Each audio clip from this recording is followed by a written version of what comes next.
We have Alex and Michael. Hallelujah. How are you guys? I hope you're enjoying this Sunday. We're apparently on a tornado watch, so that's exciting. It's been super windy here, but I didn't think it would get like tornado watch. But we get on tornado watches every once in a while, and we've never been in one. I think we're right on the edge of where the tornado watches kind of happen. I don't know. I'm not really sure, but yeah, so we're on a tornado watch, so I guess we'll see what happens with that. But I hope everybody's Sunday and weekend has been great. We have had a sick kiddo. Charlotte has been sick over the weekend, and we actually didn't have school on yesterday, and we don't have school tomorrow. No, I'm sorry. Yesterday was Saturday. Wow. Okay. We didn't have school on Friday, and we don't have school tomorrow. So I'm grateful for that. But 4-day weekends are really, really hard with Ander working and being gone a lot and whatnot. So I think she'll be well enough to... Hey, it's Happy Jay. How are you? I think she'll be well enough to go to school on Tuesday. I caught her trying to run around with Stixel tonight, and I was like, yeah, no. And Jay Hops, how are you? I got the COVID booster and flu vaccine at the same time yesterday. Oh, no. Don't recommend. I am very tired. You know, my mother-in-law actually got the booster, and she said it wiped her out for like 4 days. This past week, she said, was just a wash because she was so exhausted from the booster. So, yeah, everybody, keep that in mind. Weekend. Do it on a weekend. I mean, I don't know. Maybe she didn't get the flu vaccine at the same time. Speaking of, we need to take Charlotte in to get to the flu shot, and I need the flu shot as well. I try to do it at the same time because she's a lot more willing to do it if I do it with her than if she does it by herself. Although she seems to have gotten better. Happy Jay says, I'm all right. Been feeling somewhat off today, but am managing. Hope all is good for you. Well, like I said, we've had a sick kiddo. Yesterday was rough. Yesterday was the worst day. You know those days when no matter what you do, everything just seems to go wrong and it just piles up and piles up and piles up? That was yesterday. Charlotte complained about a sore throat on Friday night, and then yesterday she seemed okay for most of the day. And I wanted to go to, so I do pixel art cross stitch, and I'm currently working on, I'm almost done with one, but I needed to go get some extra colors at Hobby Lobby, and Charlotte has to decorate, seems like today for you. Yeah, apparently it's going around. Is Mercury in retrograde? Whatever. Obviously, I don't think that's actually true, but there's something to be said about, I feel you, because we had to go to Hobby Lobby and get a pumpkin. So she is decorating a fake pumpkin as her favorite book character because they're doing this cute little like book character pumpkin patch at her school library, which is an adorable idea. And I was like, oh, sweet. I need some embroidery floss. So we'll go to Hobby Lobby and we'll get some embroidery floss and we'll get her pumpkin. And she didn't really seem super, she seemed like she was okay. She just said her throat hurt. And I was like, are you sure you want to go? And she said, yeah, I want to go. So we went, and I forgot my phone, which had the pictures on it that I needed to compare colors. So everything just went downhill from there. She didn't feel well. I couldn't get my embroidery floss. We went to, I think I mentioned this on my Discord, but Lowe's has, at least our Lowe's, has this teeny little corner of Halloween decorations. And the rest of the entire front of Lowe's is Christmas stuff. Christmas inflatables, Christmas trees, everything. And this past week, we've been working with Charlotte and trying to get her to walk to class in the mornings by herself without having to sit around and wait for someone. And that was her reward for doing it. I was like, we'll go to Lowe's and we'll look at all the Halloween decorations. And so I took her to Lowe's after Hobby Lobby, and there was nothing to look at. I was so disappointed. Everything just went downhill from there. J-Hops, this past week was one of the most stressful weeks of the semester so far. Oh no. Hopefully next week is better. Apparently we all had kind of sucky weeks. So I'm glad we're here. We made it through the week. I had a slight mental breakdown yesterday in the car because after we got home, so Charlotte got worse and worse and worse as the day went on. And I was so stressed out. And when Ander got home, one thing did go right. He came home early yesterday because of one thing or another. He actually ended up not taking a trip. He was supposed to have a trip yesterday, but he didn't end up taking it. And I'm so grateful because I needed his help. I had Auden and then Charlotte wasn't feeling well and it was a mess. And so I went to Walmart to just get away I went back to Hobby Lobby to get my embroidery floss. And then I went to Walmart to get some things, and Ander he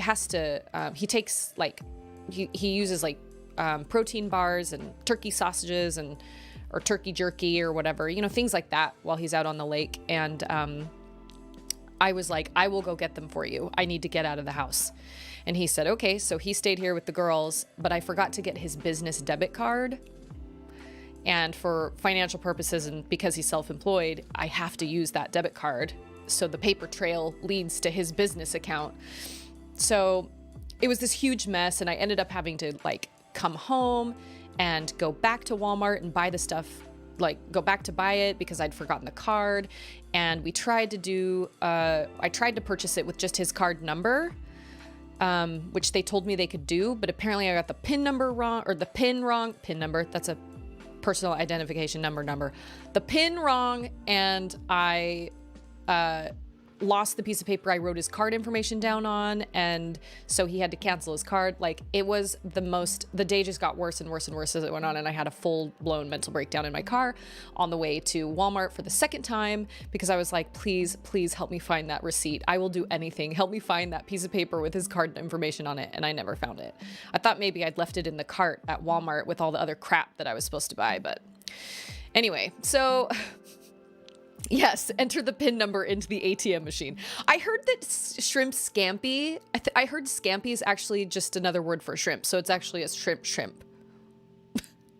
Or like a chai tea, I think, is just TT. Yes, PIN number in the ATM machine. You guys know what I mean. Yeah, it was a mess of a day. And so last night, by the end of the night, I was just totally numb to everything. But Charlotte made it through the night, and, obviously she was fine, and Auden had a hard time going down. But today was better. I literally spent all day cleaning. We didn't go to church because Charlotte was sick, and I just spent all day cleaning because I'm the only one who really does it. Not because Ander doesn't want to, but because he's just not here. He's just not around. And so he helps when he's home, but he's just gone a lot, so... That was actually in my math lesson on Friday. Redundant acronym statements. Yeah, there are many of them. PIN number. PIN. Personal identification number. And now I can't figure it out, but my channel point redemption sounds aren't working. So if anybody redeems any channel point redemptions or rewards or whatever tonight, I have the review up on my screen, so I'll see it, but I cannot get my sounds to work. I think it has to do with the fact that Twitch reset everything, and the website I did the sounds through, I think something happened, but I re-logged in with my Twitch, so I don't know. I'm not really sure what the deal is, but I can't hear when a channel point is a channel point reward is redeemed, but I can see it, so I won't miss it, but I'm annoyed. So, yeah, so that's been my weekend. I hope all of you, it sounds to me like you guys have had kind of similar rough weekends. Luckily, with school not happening tomorrow, like I said, I caught Charlotte running around with Stixel out in the yard, and I was like, I'm going to go out on a limb and say that you're probably going to go to school on Tuesday. And she was like, I don't know, Mama, my throat hurts a teeny bit. I was like, okay, well, we'll see. No Switch cartridge lick? No, I haven't even added that as a redemption yet. Basically, Dad said you're supposed to use your finger. I'm not going to actually lick a Switch cartridge. Do I even have... Oh, I do. I own Breath of the Wild, which, to be honest, I probably would have purchased just digitally had I not purchased my Switch off of Facebook Marketplace, and it just came with Breath of the Wild. So... I'm actually really grateful I do have it physically, though, because now Charlotte can play it on her Switch, and I don't have to do the double, like she can play it anywhere, anytime. She doesn't need an internet connection. And I'm not playing it right now anyway. So, but we have that. And then we also have Super Monkey Ball that my sister-in-law gave Charlotte, and she was really excited to try it. And she said she didn't really like it much. 1 million point redemption for Switch cartridge. Like, I know. That's what I said. 1 million points. I should probably do something like I said on Discord. I should do something like that. Something that's kind of fun like that. Like those birdie bots. They're not birdie bots. Every flavor beans. What are they? I'm in Harry Potter world. Like the Bean Boozled, or something like that. Like I've thought about. I really don't like pickles, but I thought I could take a bite of a pickle or something. I don't know. I don't love pickles. I love fried pickles, but I don't like just plain pickles. Which is odd, because I used to like pickles. Like, I used to eat pickles on burgers and sandwiches and stuff. And then one day I bit into a burger and was like, no. Yeah, I don't know. But I've got to figure something out, because that would definitely add some fun to my streams. Pickle juice. Oh, I feel like Ander did that one time. I remember hearing, I believe the comedian was Hannibal Buress, who talked about how he liked to flick pickle juice on his sandwiches. And he had a roommate that would dump the pickle juice out after, like, he would find the jar of pickle juice in the fridge and he'd dump it out. And Hannibal had to, like, come to him and be like, hey, man, I don't want you to throw out my pickle juice because I like to flick pickle juice on my sandwich. I swear it was Hannibal Buress. Fried pickles are another level. They totally are. And it doesn't matter if they're fried spears or they're fried chips. They're so good. And I have tried to make them at home myself, and they're just not the same. I just cannot. I've also tried to make my personal opinion. This is probably going to go against everybody's opinions. Unpopular opinion here. I think the crispy green beans from P.F. Chang's are the best appetizer. Contrary to what most people say, the chicken or the lettuce wraps. What are they? Are they chicken lettuce wraps? I don't know. Maybe, are they vegetarian lettuce wraps? Gosh, it's been so long since I've been to a P.F. Chang's, and I worked there for so long. You'd think I'd remember, but everybody loves the lettuce wraps. That's all anybody goes on and on and on about. But those crispy green beans are like crack. They're so good. And I have tried to remake crispy green beans and like fried pickles. And I can't do it. I can't figure it out. Obviously I don't have the exact, the exact recipe, but I mean, I can make like it's kind of a sad copy, but I don't know. Maybe I was lettuce wrapped out from P.F. Chang's. They're good. Don't get me wrong, but those crispy green beans, oh my gosh. It's like the whole package. It's the crispy green beans and the sauce they serve it with and everything. They're so good. I have not tried a fried Twinkie yet. To be honest, I don't think I've eaten a Twinkie since I was like 5. They don't appeal to me. I don't think they're very good. The fried pickles I used to get was from a place that flash fried them. Maybe that has something to do with it. Oh, maybe. You know what I'd like, though? I think I'd like an air fryer. We have a deep fryer. I know that's not cool anymore, but I'd really like to get an air fryer. I'm seeing more and more recipes. I'd love an air fryer and an Instant Pot. Like, I'm living behind the times. I got a slow cooker and a rice cooker that takes like a half hour to cook rice. I need an Instant Pot, man.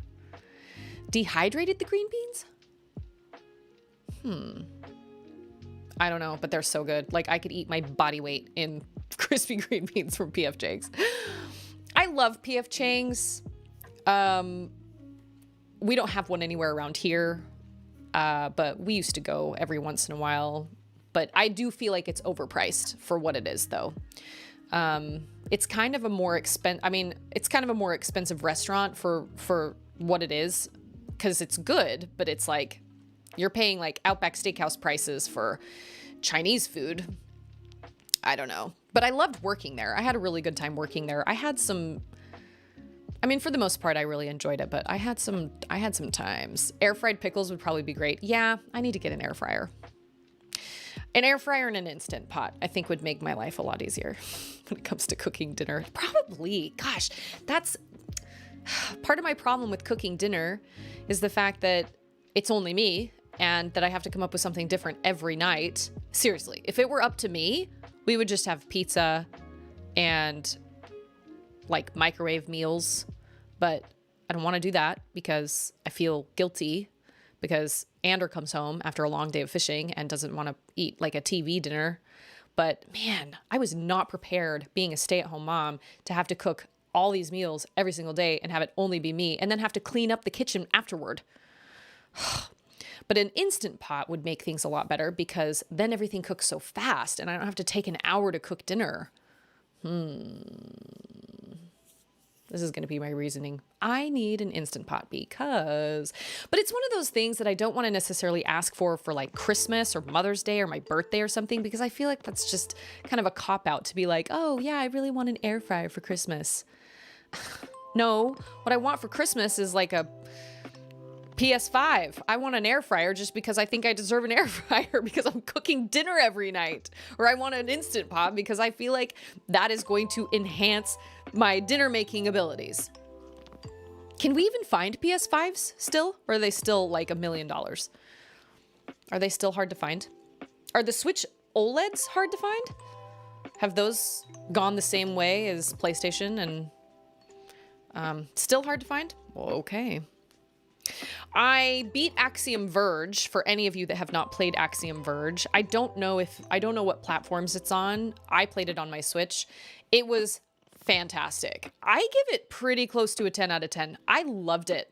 I thought it was so great. Story was just the teensiest bit hard to understand, but I thought it was so unique, and the power-ups you get were really unique, and the upgrades and like the weapons you use and everything. And I mean, it is very Metroid-ish. Like, it feels very Metroid just from the style of, like, the side-scrolling and the pixels and, like, the room style. But the baddies were super unique and weird. The bosses were bananas. I loved it. I thought it was great. I highly, highly recommend it. Totally, totally loved it. What's a PS5? J-Hop says, my dad won't shut up about his air fryer. Every time I visit, he brings it up. I bought one for my mom a couple years ago since my dad went on about it so much. And does she love it just as much? Yeah, what is a PS5? Yeah, I don't know. I'm with you, Alex. I haven't really paid attention to the OLED because I'm not interested in it.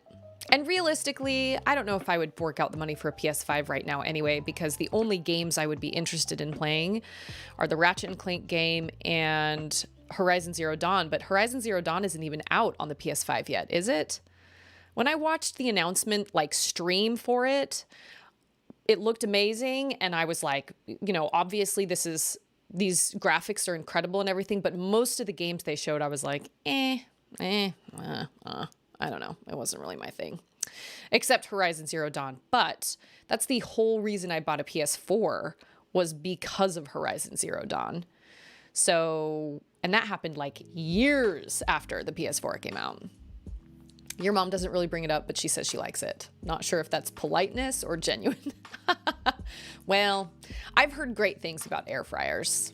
My brother has an air fryer, and he went on about it for a while. I don't know if they have an Instant Pot, but I know he had an air fryer. So, but he's on tour right now, so he's eating who knows what. I know he was on like a carnivore diet for a while, but he said he had to stop it because you can't really eat carnivore on tour. Yeah, so speaking of my brother being on tour, I mentioned this in Discord, but their van was broken into, and apparently I don't know how they did this, maybe because they have all these fans and stuff, but they raised some money for the two guys that got totally cleaned out. All their belongings were stolen. They got some money raised so they could get some of their stuff. They could repurchase some of the things that were stolen, but like their passports were taken, all sorts of things were taken. The van was completely cleaned out. My brother got really lucky. That was in Chicago. And then last night they were in Minneapolis. I think they were in St. Paul, and there was a shootout literally right down the street from them. They said they came out of the venue as the cops were pulling up. I was like, wow, this is great. My mom calls me in a panic every time something like this happens. She's terrified my brother's going to die of COVID. She's terrified my brother's going to be shot. She's terrified he's going to be mugged and killed. And as she gets older, and I feel this is kind of the same way I am. As I get older, I get a little more paranoid, a little more worried. And as a parent, I think that's totally normal. But man, my mom is like on a different level. She calls me, I'm afraid Joe's going to die. I'm like, Ma, Joe's not going to die. He's not going to die. He's vaccinated. If he does get COVID, he will probably be fine. He's vaccinated. And this is not a political statement at all. This is a fact that Ander heard from a man in our church congregation who is an ER nurse. He was a really great resource for Ander last year because he's one of those people that he doesn't let politics into it. He just says, this is what I see at my hospital. This is what's happening. It doesn't matter like what anybody believes. He's just like, this is what I'm seeing on a day-to-day basis. You know, he said, doctors and nurses are burned out. They're quitting. They're not showing up to work. They're exhausted. This Delta variant and everything is horrible. And we are running out of ventilators. We're running out of beds. We're running out of rooms. He said, I've often wondered if I should just quit and leave because I am exhausted and I'm tired of, everything that's going on. But then he said, every single case, once again, not a political statement, just what he told Ander as an ER nurse. He said every single case is an unvaccinated person. People are still testing positive for COVID, but those that are vaccinated get tested and they get the results and then they go home and they recover and they're fine. But all the people that are taking up the rooms are all unvaccinated people. And I bring this up because my mom called me in a panic and was like, your brother's going on tour and he's around hundreds of people and he's not wearing a mask and blah, blah, blah, blah, blah. And I was like, Mom, I really think he's going to be okay. Even if he were to catch COVID, he's vaccinated and he's going to be fine. He's a healthy young person. And is he making probably some kind of interesting choices? Sure, but that's his prerogative. That's his choice. And I really think he'll be fine. And I told her what this ER nurse told Ander. He was just like, the proof is there. This is what I'm seeing on a day-to-day basis.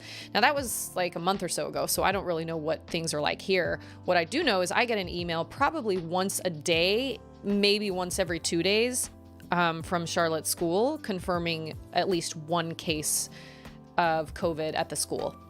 Sometimes, most of the time it's students, sometimes it's a teacher. I don't know, but they always say, if we believe your child has been directly exposed, we will contact you further, and we've never been contacted further. But Charlotte wears a mask to school, but when my brother is drumming, I mean, you guys should see some of the pictures. He's on Instagram. I think it's Joseph Wesley Arrington. I can post it in Discord. But he posts some great pictures and stuff of like behind the scenes and everything. And his, right now he's got a very 70s look going on. He's got like a handlebar mustache and I mean, whatever. But, it's this kind of new album that's out for, Kurt Travis, who is, the guy that he performs with, is one of the people he performs with.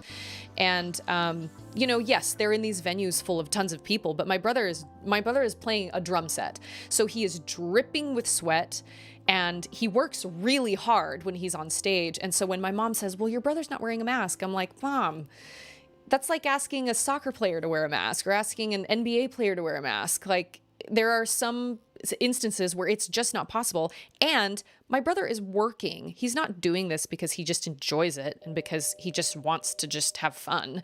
He's like actually making money and he's taking care of his family that's living back in Tennessee. He doesn't have a choice. It's kind of like Ander. I mean, Ander's lucky because he works outside. So he was able to work all during the lockdown last year because he was outside and they were able to actually socially distance on his boat. His boat is like 18 feet long, 18 or 19 feet long, and he sprayed everything down with cleanser and everything when he got back, and he was wearing masks, and he always encouraged his clients to wear masks and everything. He was really lucky. My brother didn't work for months because he couldn't be in a closed small studio with people. He couldn't be in a venue. And so I've just told my mom, like, he's got to work. He literally doesn't have a choice. It's easy for somebody like my mom, who's sitting comfortably in a little assisted living facility and is taken care of by her Social Security. It's really easy for her to say, well, he shouldn't be doing that. Well, okay, but he has a family back home and he has to make money. I mean, this is what he chose to do. So J-Hops, we have an incentive. If we can get 75% of the faculty staff vaccinated, we get an extra day off at Thanksgiving. Ooh. If we get to 85%, we get the whole week. That's apparently not good enough because we haven't hit 70% yet. Dang it. Oh, that sucks. I hope you reach that. That would be great. Oh, man. Well, yeah, like I said, not a political statement at all. Just, why isn't mom talking to her son about the decisions he makes? What do you mean? You mean, why isn't my mom talking to my brother? Because she is talking to him and she's kind of berating him over the phone, apparently. And she tells him, why aren't you wearing a mask? Why aren't you doing this? Why aren't you doing this? And my brother, I will say, my brother is definitely anti-mask. But he was anti-vax until, at least anti-COVID vax, until they were like, you can't come on tour with us until you get it. And he was like, okay, so he got it. I guess anti-vax is too strong of a word. He just was like, I don't think I need it. I'm healthy. I'm fine. I don't think I need it. I think I'll be fine. But when his tour manager was like, sorry, you can't come on tour with us unless you vaccinate, he was like, okay, I'll do it. He's not one of those that is like, he's one of those that's just like, don't tell me what to do. I will do what I think is best and we'll be fine. And I'm like, okay. Hey, it's Raya. Get the vaccine, please, everyone. Yeah, my brother finally got it. Like, we're all vaccinated. My mom's vaccinated. My mother-in-law's vaccinated. But like J-Hop said, my mother-in-law got the booster this past week and she said it wiped her out completely. So just FYI, all your eyes, I mean, you just never know. But Alex, BRB, laundry load downstairs. Oh man, I can't imagine. I've never had to have laundry in a place with stairs, thankfully. I mean, that's not true. I had a house that had stairs when I was growing up, but I wasn't the one carrying those laundry baskets up and down from the stairs. You've heard a lot of people having a hard time with the booster. Well, see, that's hard for me because I'm like, what am I supposed to do? I've got 2 little kids. Like, I can't take a day off. I can't just like lay down. I can't take a couple days where I just lay down and do nothing. I've got kids. I've got a baby. I don't know. But it's true. Better that than dead or hospitalized. That is true. And I have my mother-in-law to help. And my mom can help where she can, but my mom is just a little harder to rely on because you never know when my mom's going to wake up and be just in excruciating pain. My mom suffers from Parkinson's, and then she has this chronic pain that runs up the back of her neck and down through her shoulders, and her doctors have never been able to figure out why or what the deal is. She's had some botched surgeries in the past, and we don't know if it's nerve damage or whatever, and so she literally lives in just constant chronic pain. And so I just never know if she's going to wake up in the morning and just be like, I can't get out of bed. So, but luckily my mother-in-law is more, she's better. She's a little more able to help out, but her health isn't going to be with her forever either. So I don't know. I do have some exciting news though. My dad and my stepmom are apparently going to come out for Thanksgiving, and I'm really excited about that. I actually was like, how can I stream with my dad? Here's the problem. My stepmom is so anti video games to a point where I actually am slightly irritated by it because my dad loves to play Halo, original Halo. For the longest time, my dad had, the last time I went out there last summer, he had an original Xbox hooked up to his TV with like the colored wires and everything. And I was like, Dad, this is amazing. And we played Xbox together. We played Halo together. And it was incredible because he hadn't busted it out in months and months and months because my stepmom frowns upon it. Even though my dad is retired and can do whatever the heck he wants and get up whenever he wants and go to bed whenever he wants, she always kind of is huffy when it comes to the fact that he wants to spend time, if he ever wanted to spend time playing video games. I find that really irritating because she can do whatever she wants. Like, why are you judging anybody for shh? Let people enjoy things. Just let them enjoy things. Anyway, So when I got there, I was like, can we please play Halo? And I could tell she was kind of miffed about it, but my dad was like, yeah, that's okay. And I don't want to be like, Dad, does she not let you play video games? Because I don't want to drive a wedge and I don't, but I get the feeling that he would play more if she wasn't so huffy about it. But since I was out there, and he has like the original Halo, like he's never even seen the remastered edition. So he's got like ye olde Halo. And so we busted out Halo, and I am terrible at Halo. I have always been terrible at first-person shooter games other than Metroid Prime.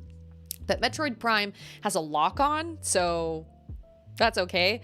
But I am terrible, not to mention the camera angles are weird. I am an inverted person. I do the X and Y. I do both vertical and horizontal inverted. And in Halo, the original Halo, that's not an option. So, or at least it wasn't in the original one. And so I had the hardest time. Like I had such a hard time figuring out the camera angles. Oh, I was a mess. But my dad was able to be like, okay, so here's what's going to happen. We're going to come over this hill and there's going to be a bad guy ship that comes over here. And then there's going to be one of the guys with the swords and he's going to come running over to the left, most likely. I'll take him out, and then there are going to be a bunch of grunts, and then there will be 2 other elites that have guns, okay? So I would recommend, doing this and this. And sure enough, we would come over that hill, and everything would happen exactly like he described it. And I would be like, when was the last time you played this? Oh, I don't know, like 6 months ago. He's played it so much, he has the whole thing memorized. It happened on every single level. He knew exactly what was going to happen, who was coming out of what ships, what doors, everything. And I was like, Dad, you're a legend. Like, you should be streaming this. And he laughed and he was like, no, I'm not going to do that. But man, I thought if there was some way I could play Halo with my dad on stream, that would be stupendous. And last time they were out here was right after I'd had Auden. So I was a basket case and I was like trying to pull myself together and it was a mess. But this coming like next month, I'm totally up for it. I don't know. I'll keep you guys posted.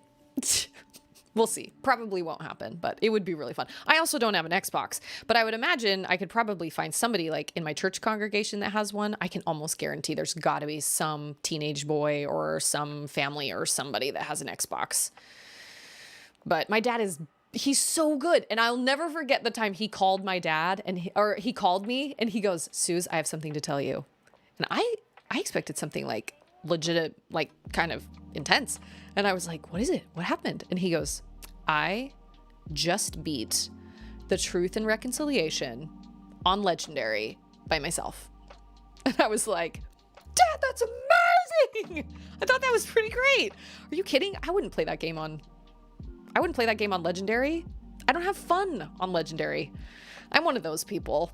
There is such a thing as too hard, and it doesn't make it fun. J-Hop says, during last stream, I finished soldering the NES I was working on. Okay, so does the whole thing work now? Oh, that's super exciting. Way to go. Alex is back with laundry. Sweet. He should ask your stepmom to play with him. I don't think that would go over very well. See, they wouldn't donate towards Charlotte's Switch Lite either. I say they wouldn't. I don't know. But I was like, I sent a message out to all my family. I was like, hey, we're getting Charlotte a Switch Lite for her birthday. If anybody wants to pitch in, and they did not pitch in. They wanted to buy her books instead. And that was fine. They got her some Berenstain Bear chapter books, which is great because she's right at that age where she's starting to like, she can read more than just a picture book. But Ander was like, I think they didn't want to donate because your stepmom didn't want to donate. And like, she didn't want to advocate or like support any sort of gaming. And I was like, whatever. I've been waiting for that call from my dad for years. Yeah, he was so excited about it. He was like, I just beat the Truth and Reconciliation. And if I remember, gosh, it's been so long since I've played that game. I've only played it I think I've only played it through in its entirety one time. But Andrew and I would play it every once in a while. The levels are just so long. So it's hard for me to commit because the levels are super duper long. But if I remember correctly, the Truth and Reconciliation was intense, but I just have horrible memories of the library. I just have terrible, terrible memories of the library.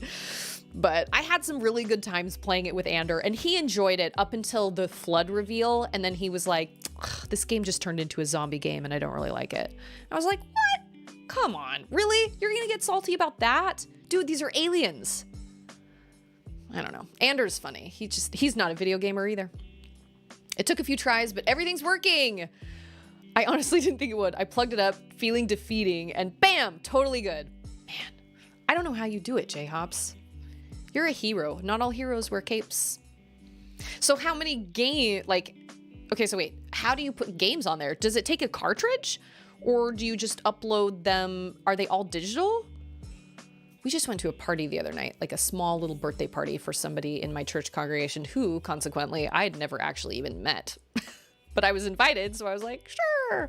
So we went, and it's a surprise party, and I don't get out much. So we went, and they had one of those little tiny, whiny little Nintendos sitting down by their TV. And she was like, oh yeah, I played Dr. Mario. And I was like, oh man, I haven't played Dr. Mario in years and years and years. I am horrendous at Tetris. So bad. Yes, hallelujah. We need to finish the lyrics to that song. So funny. That was such a delightful addition of basically dads in Discord. Oh my gosh. Okay, let me get over to my Stardew. Okay, hold on. I watched the most interesting. Wait a minute. Why is my? Oh, okay. Hold on. We're gonna switch over. Okay, can I hear? Yes. Okay. I watched the most interesting YouTube video the other day on the effect YouTube is having on our kids. Did you guys know all the sketchy stuff that is on YouTube? Okay, wait. I mean, I think we're all aware that there's sketchy stuff on YouTube, but hold on. I need to I got geodes to do. I want to make a fish pond. That's right. I don't know how to make a keg yet. I'm trying to get my bearings. What was I doing? Or something. Oh, and I can't do that. Dang. I need to upgrade. Oh, that's what I need to do. Okay, I've got my steel pickaxe. Okay. Russian kid videos. Well, apparently what happens is... Were any of you guys aware of the surprise egg videos? I mean, I know there are quite a few of you don't have kids, so maybe it wasn't really a thing for you, but these videos were people opening those Kinder surprise eggs for hours on end, and they had billions of views. Look it up on YouTube. Surprise egg reveal. Surprise egg, and then pretty much every toy known to man in the title after that, right? Because they're trying to pull in as many audience, as many kids as possible. And it's little kids that are watching these things, little kids that get that constant dopamine hit every time the surprise egg is opened. And then they're immediately like, okay, let's move on to the next one. And I remember Charlotte was into that. She wasn't necessarily into the surprise eggs. We didn't do the surprise eggs. Holy moly. When was the last time I checked this place? Yeah. I think it's out in the car. I'll bet it's probably out in the car. She watched a YouTube channel that was actually really... Look at all this fruit. Did I get it? Well, what just happened? My inventory is full. Crap. I got so much stuff. Okay, I can get rid of this spice berry because I'm pretty sure that's just a foraging thing. Is that a pomegranate? It is! We can go give that to Elliot. Oh, I missed one. She watched one where it was literally just a lady and her hands, and she was just playing with toys. And she was acting out whatever the toys were, but they did do surprise reveals. She would get these bottles and she'd fill them with slime, that homemade slime that people were crazy about all those years ago. That was another kid fad. And she would have these toys hidden in the slime, And Charlotte would watch those for hours when she was like 3. If I would have let her watch them for hours, she would have watched them all day. It was insane. I couldn't believe it. And seriously, this woman on her channel had millions of subscribers and millions of views. It was insane. But what happens is, like, these videos get these millions and millions of views. And so these bots, are trying to come up with the same type of content. And people are writing software to write these videos that are pulling in so many views because they use all of these, I don't think I want pantry, animal bundle. Yeah, no. They use all these characters that the kids are into, Paw Patrol and, Frozen and all this stuff. And I remember Charlotte doing the same thing. Like, she would watch those things forever and ever and ever. And they always had, Paw Patrol in them or whatever. And one of her favorite things was like, it was weird because it actually kind of taught her how to play, I guess, because I wasn't playing with her. I didn't play with her toys very often, but it was actually teaching her how to play. Like, I'd hear her in the bathtub and she'd be like, okay, Sky, it's time for you to such and such, such and such. And, she would be like, okay, let's do this. And so for that, I was kind of grateful. But then on the other hand, I was like, this is totally insane. But then I remember hearing about this. I remember hearing that this software was being written, for, I need 20 wild plums. Holy moly. That's a lot of wild plums. And I need blackberries. And what are those? Salmon berries. Springtime berry. Okay. Early fall. Okay. Field research. Oh, I have one of those. Oh, look at that. So when these bots are making these videos, they become more bizarre and more bizarre as time goes on. Think of it as like a copy of a copy of a copy, where it becomes slightly blurred around the edges and it gets kind of weird. And so suddenly, and the guy was like, you're going to think, oh, what? Ancient creepy doll. Okay. He was like, you're going to think I'm insane, but this is how we get from this surprise egg video to something about like a Mickey Mouse cartoon that's pretty close to being sexually explicit for little kids. Or I remember Charlotte used to watch, she used to watch this one where, so I don't know if you guys have ever seen the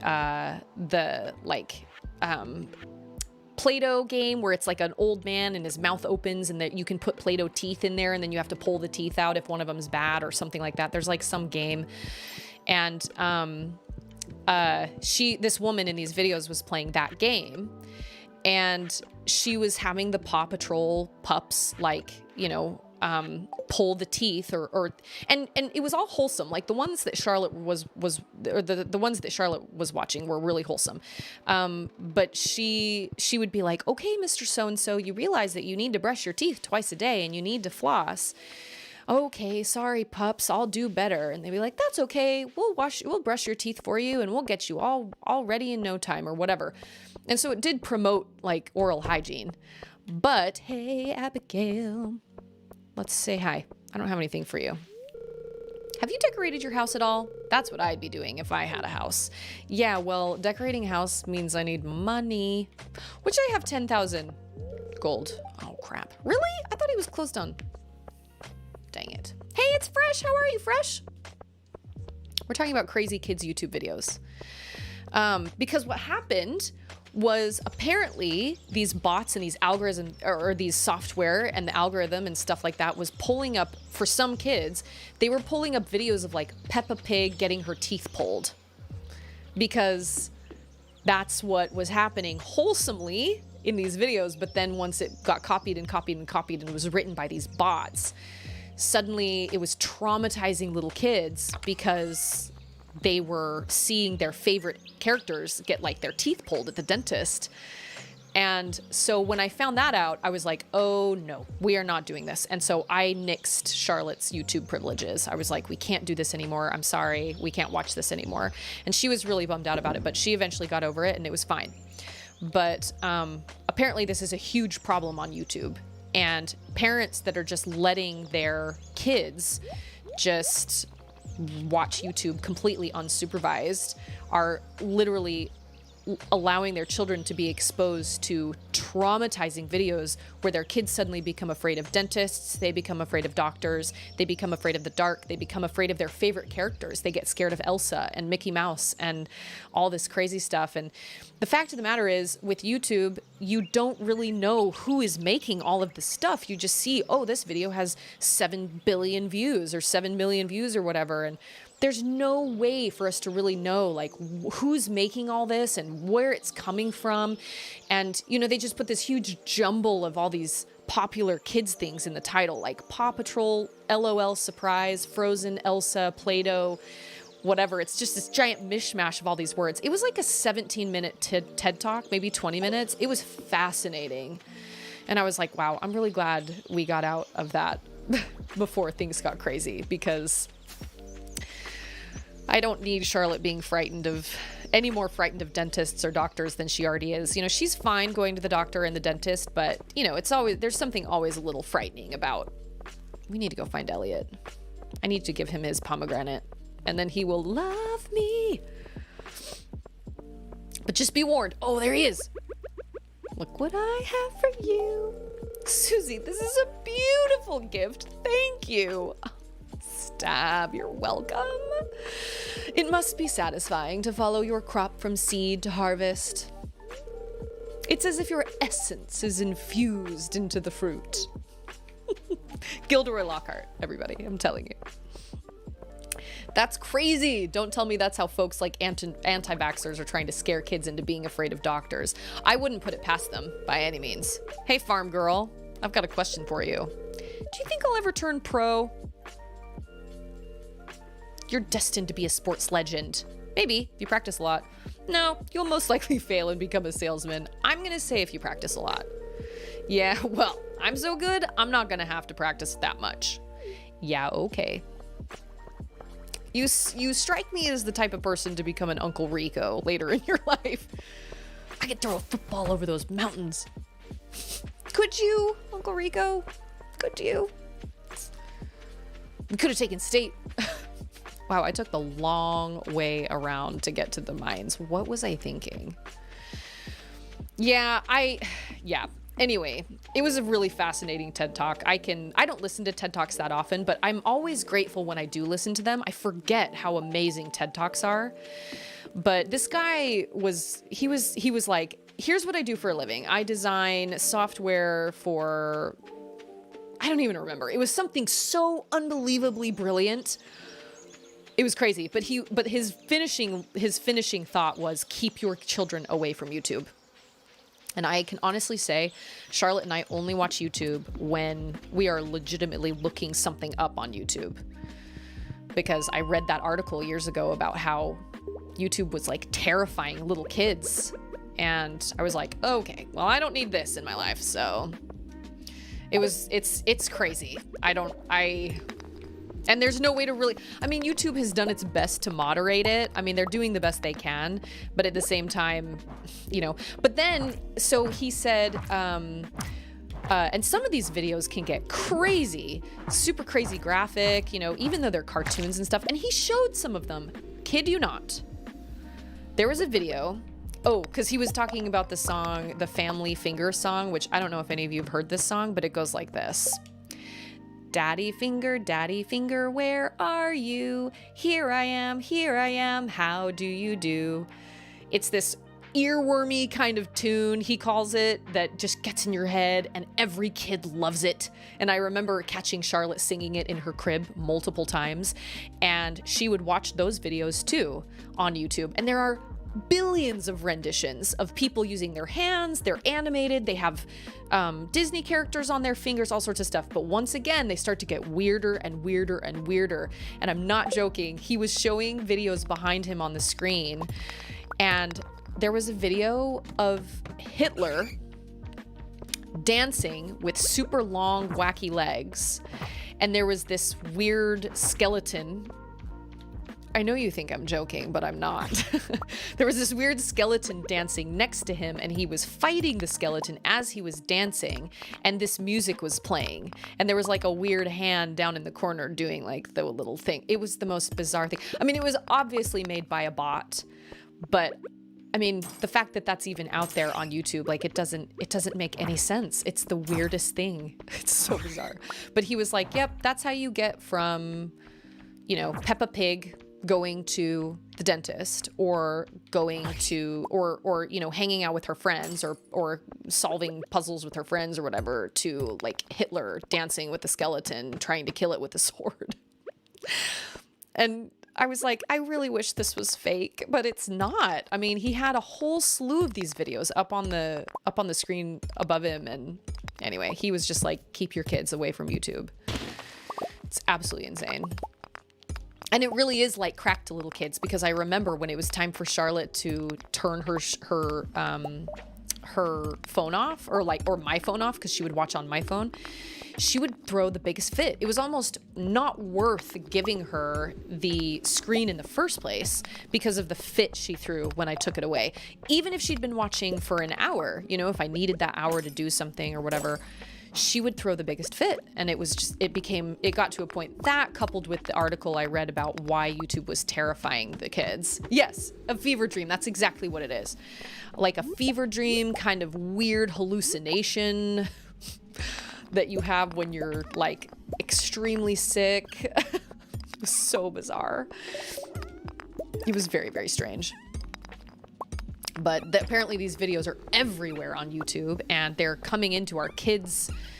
You know, the algorithms are pulling them into our kids' watch times because they use weird titles, like they throw Frozen or Paw Patrol, or what's cool right now. There's some crazy hopped up toddler show called Cocomelon that apparently everybody hates, because it really is like crack for kids. It's like crack for toddlers, and it's one of those, like, I don't know anything about it. I've never watched Cocomelon, but apparently I received combat boots. Sweet.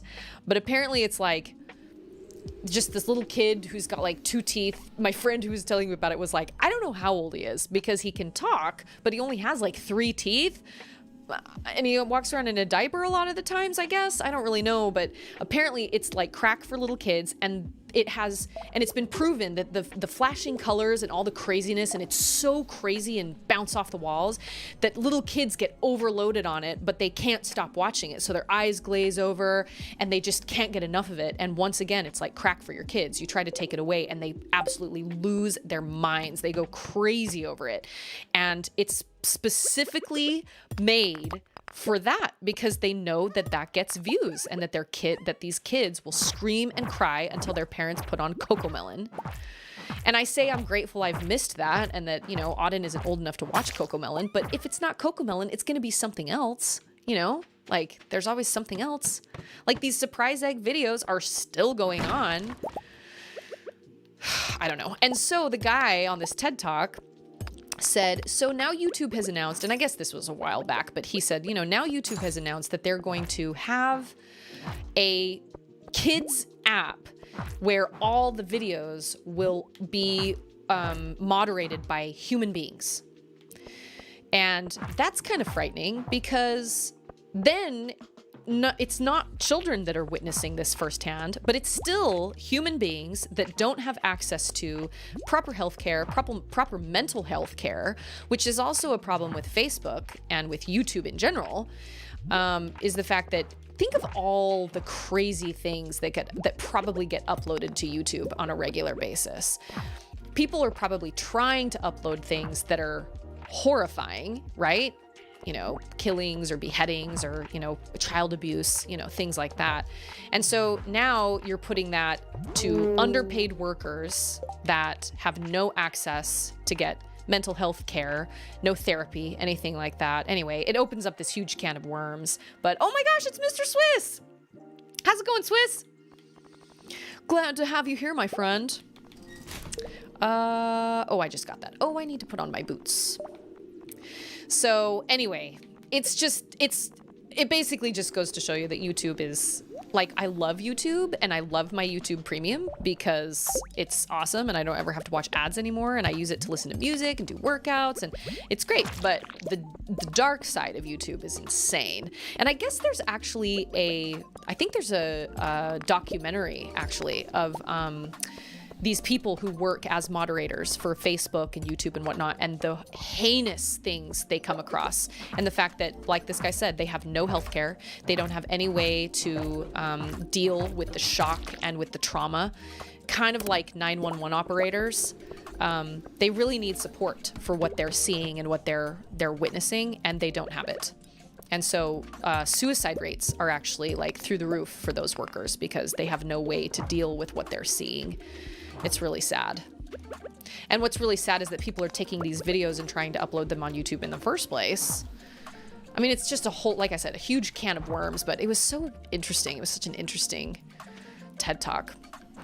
How am I doing? Well, I'm flying by the seeds of my plants. I am doing some Stardew Valley because Metroid Dread is coming in my future, and it seems extremely stressful. I've heard great things about it though. I've heard everything is awesome. Oh, did they nix plans for the Instagram for kids? Last thing I heard was that they were like trying to come up with a way to do an Instagram for kids, but did they actually nix it? I'm sure I saw the ire from Facebook properties going down last week. I laughed and laughed. I wouldn't be upset if it went down permanently so people would chill out. Wait, Facebook properties? What do you mean Facebook properties? I don't know what that means. What am I trying to get rid of? I need to, Batwing. I'll get rid of a Batwing. Nope, Sap. I will get rid of Sap.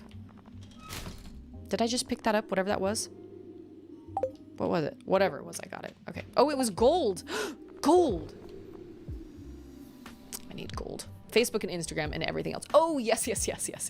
Oh, yeah. Okay, so you meant going down. Like, yes, they broke. Like, I was trying to get on Instagram, and I tried and was like, this is weird. Apparently something's gone wrong. Whatever.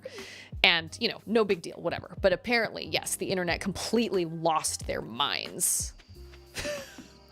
I actually was just considering today, with Restream, streaming to both Facebook or to both YouTube and Twitch, they actually offer like monthly plans where you can stream to more platforms. So you can stream to Facebook, and you can stream to all these different things. And I thought, you know, I should probably look into streaming to Facebook because everybody's on Facebook. But just like every other place, you can't pay monthly. They want you to pay annually. So they want you to pay $190 annually, but then they're like, but it's only $16 a month. I'm like, yeah, but you're still taking $190 from me on like right now, and I don't want to do that. I don't want to give you $190 right now. And I don't know if it's really worth it. I don't know. I love my YouTube people, and I would probably find some cool Facebook people too, but the reality is, I don't know if it's really worth it. Not $190 for a year. No, that's not worth it. Totally. I need to give that to Gunther. Bat. I feel like I need to hang on to this solar essence because those are a lot harder to find. There's something to do with that solar essence. I don't remember what it is, but there is something. I don't remember. Okay. Should I upgrade my... Oh, I need to upgrade my axe next. That's what I need to do, because then I can get to the... Okay. Yeah. So many things to do. I can't keep it all straight. Oh, I need my ore. Yeah, everybody lost their minds, and I remember trying a couple times over the course of like an hour and being like, huh, that's really weird. What? I have coal. It's 11:30? Wow, okay. But like I said, I have plenty of other things I can be doing with my time. Recently, playing Axiom Verge. It was great. I loved it.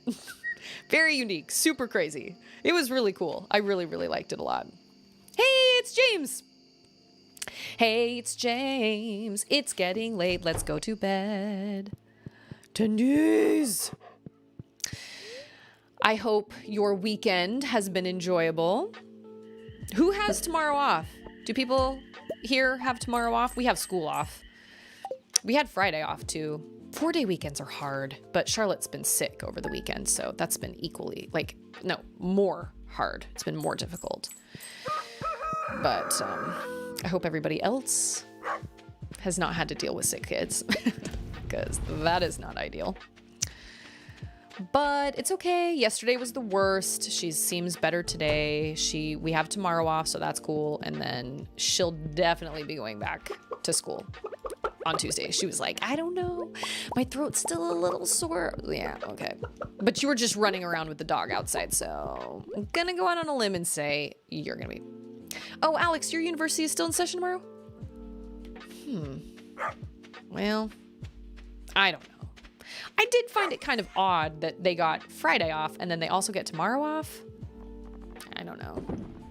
Now I understand the frustration of being a stay-at-home mom and having your kids get holidays. And today, because it's Columbus Day, Indigenous Peoples Day, whatever it is. I think they refer to it as both. Maybe it's not even referred to as Columbus Day anymore. I don't really know, but I need ore. I didn't make much off of that little haul, did I? I guess I should go break open my geodes, probably. I'm gonna have to see if I can get my dad to stream with me. Oh, that would be so fun. That would be so fun. I don't think it will happen. I am not hopeful, but it would be really fun if I could make that happen. What am I looking for? Charlotte is still awake, apparently. Oh, my geodes. That's what I need. Wait. Where are they? Didn't I have them all? Oh, they're still in my, okay, I can see, totally. I'm doing good if I remember a handful of birthdays. One of these days I'll probably go to work and wonder why no one's around. I know, that's what I want to do, Michael. I want him to be Aunt Pearl. That would be so fun. Seriously, my dad could gain the freaking biggest following by streaming as Aunt Pearl. Are you kidding? Aunt Pearl plays Halo? Oh my gosh. That would be so great. Talk about a niche. Oh, that would be so great. But he obviously doesn't have a passion for it, so that wouldn't work. And then, of course, with my stepmom, who doesn't want anything to do with video games. Hey, you must be getting pretty fit working on that farm all day. Maybe you'll reach my level someday. Something to look forward to, huh? You are a jerk. I do not like you. Be gone. I said good day. Go hang out with Haley, who is also rude. Taking what? No, I can take it tomorrow. Yeah. I mean, you can take it out if you want to, but I took the remote and hit it. I put a TV in Charlotte's room. Okay, cool. You can take it if you want to. I took the remote so she can't turn it on.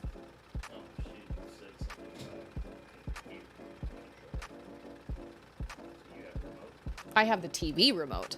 So she can't, yeah. I put our old TV in Charlotte's room so she could watch TV today and not get anybody else sick. I don't know what she has. So, I just took the remote so she can't turn it on. She watched TV literally all day today. She watched TV and she went back and forth between watching TV and playing her Switch. And I was like, that's fine. You don't feel great. That's fine. But by the end of the day, I was like, okay, I think we're feeling okay. Running around with Stixel in the yard. Oh, it would be so much fun to get my dad to do Aunt Pearl. Shoot, I don't have enough room for all this stuff. Hold on, Clint. I'll be right back. I gotta go talk to Gunther. I have a frozen tear for you. But even if he didn't do Aunt Pearl, it would just be fun to stream Halo with him because he's just an animated guy. He's so funny. My dad is great. But I sincerely doubt it because that will leave my stepmom alone and my stepmom will probably just be like all salty about it. I could be wrong, but I'm probably not wrong about that. She'll be salty. And she'll be like, I don't understand, you know, whatever. Hey, don't I need one of those? I think I need one of those. I hate it when I get basic stuff out of a geode. I'm like, really? Come on. I need like useful stuff. I need like prismatic shards to just be popping out of these geodes. I don't have enough room. Oh, man. Okay, what do I need in the community center? Because apparently I need to put a bunch of stuff from engineers, treasure hunters. None of those things. Right? Yes. Blacksmiths. Oh, well, that would be easy. Engineers. Okay. That's money. Foragers. Field research. I can get a chub. Yeah, these are new. I didn't have to do the children's bundle last time. Chef's bundle. Okay, so I can go give these to Gunther. That is good. That is good situation. You know what? I did some farming. No, not farming. I did some gardening of my own the other day.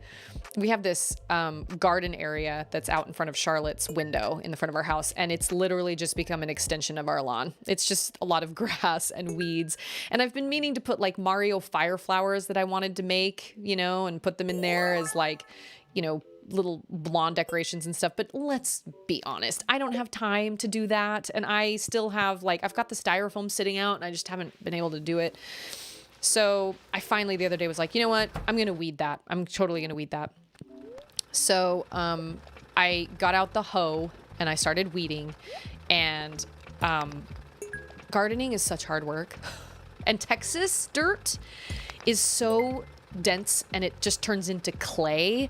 And I was getting it kind of wet, so the weeds would come out really easy, but it was just turning to clay and it was heavy.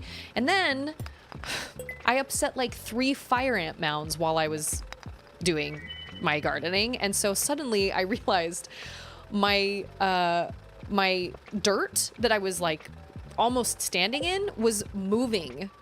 And I looked closer and my entire garden area was swarming with fire ants. And I was like, okay, well, looks like my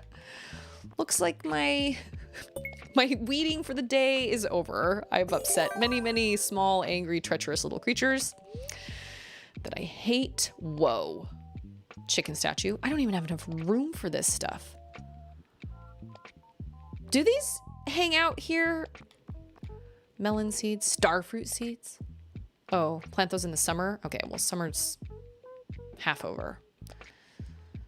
I can take those and I can take those. Not gonna lie. Don't really care so much about a standing geode. Don't really care about a chicken statue. Be careful when saying the H word. What H word did I say?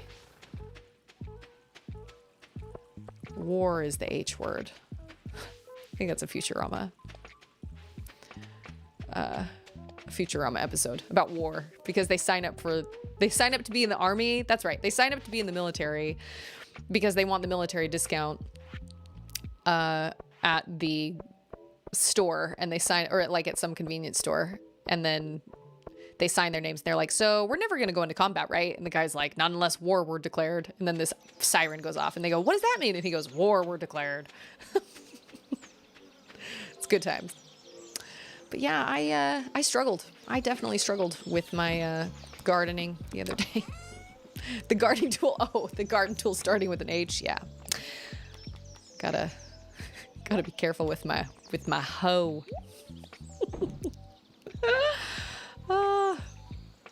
This can be sold. It was really, yeah, it was hard work, man. It was really hard. This totes brutes. And then, so Stixel is digging. So we have a dog that's on the other side of the fence on one of our fences. And so, Stixel has been like running back and forth. She's made this little dog running back and forth from like the fence to, she basically runs back and forth, and she and the dog kind of run together and they play, and it's really cute, but they're trying to dig under the fence to get to each other. And Andrew and I have decided what we really need to do is just dig up about a foot around the entire perimeter of the fence. We need to put down landscaping fabric, and then we just need to fill it with rocks. Just like big, big kind of construction rocks. Oh dear, my shoes are filled with sand. That's the trouble with living on the beach. You can come live in my farmhouse. When we get married. Someday. Have I talked to you yet? No. Why do you have that look on your face? Because you're rude. I didn't mean to hit him. Whoops. Sorry. He obviously had zero reaction. Oh, that was funny. Processed geodes. This is taking a long time because I need a bigger backpack apparently. Oh, is that bigger backpack 10,000? Oh, that would clear me out. I want to be cleared out. Thunder egg. Thunder. So we really need to put rocks all around the perimeter of our fence, but so far that's just a lot of work. And so I have not done that yet. I don't have time to do that. But so I filled the hole she'd been digging. I filled it with just dirt from the garden area up here. And apparently I transplanted like half a fire ant colony to my backyard now, who are probably supremely confused. Where's our queen? We don't know where she is. Because I put the dirt down, and as I was patting it down, I put chicken wire over the top of it, like, so she can't dig into it, and it was crawling with ants. So I have 4 fire ant bites on my foot. I don't know if any of you have been bitten by fire ants. Yes, sell me an ice cream cone. So I can go take that to the community center where it will not melt, apparently. There's a bit of wood missing from my fence where a stump used to be. Instead of replacing the planks, I left it so rabbits can come and go. Oh, we get rabbits in our backyard too, and Stixel likes to eat their poop. Our old dog, Mayo, used to like that too. She used to go through and eat little rabbit poop nugs. I was like, Mayo, that's disgusting. Ugh. Where does this go? Bulletin board? Ice cream. Yes. Oh, I only need 3 of those things. Okay, I'm pretty sure this doll you dig up somewhere. And I think you get the recipe for cookies from the old lady. I think. Also, I think I can put this... Nope, that's the vault. Never mind, never mind. We found a dead bunny. Did a little baby dead bunny over by our planter boxes the other day. That was kind of a bummer, but I don't know if Stixel got to it or what. I have no idea. Somehow I don't know if Stixel is like with it enough to be able to catch a baby bunny, but then again, baby bunnies tend to freeze. They just sit there and freeze when they get scared. Poor things. Rabbit poop is probably high in fiber. Oh, probably. That would sound even weirder out of context.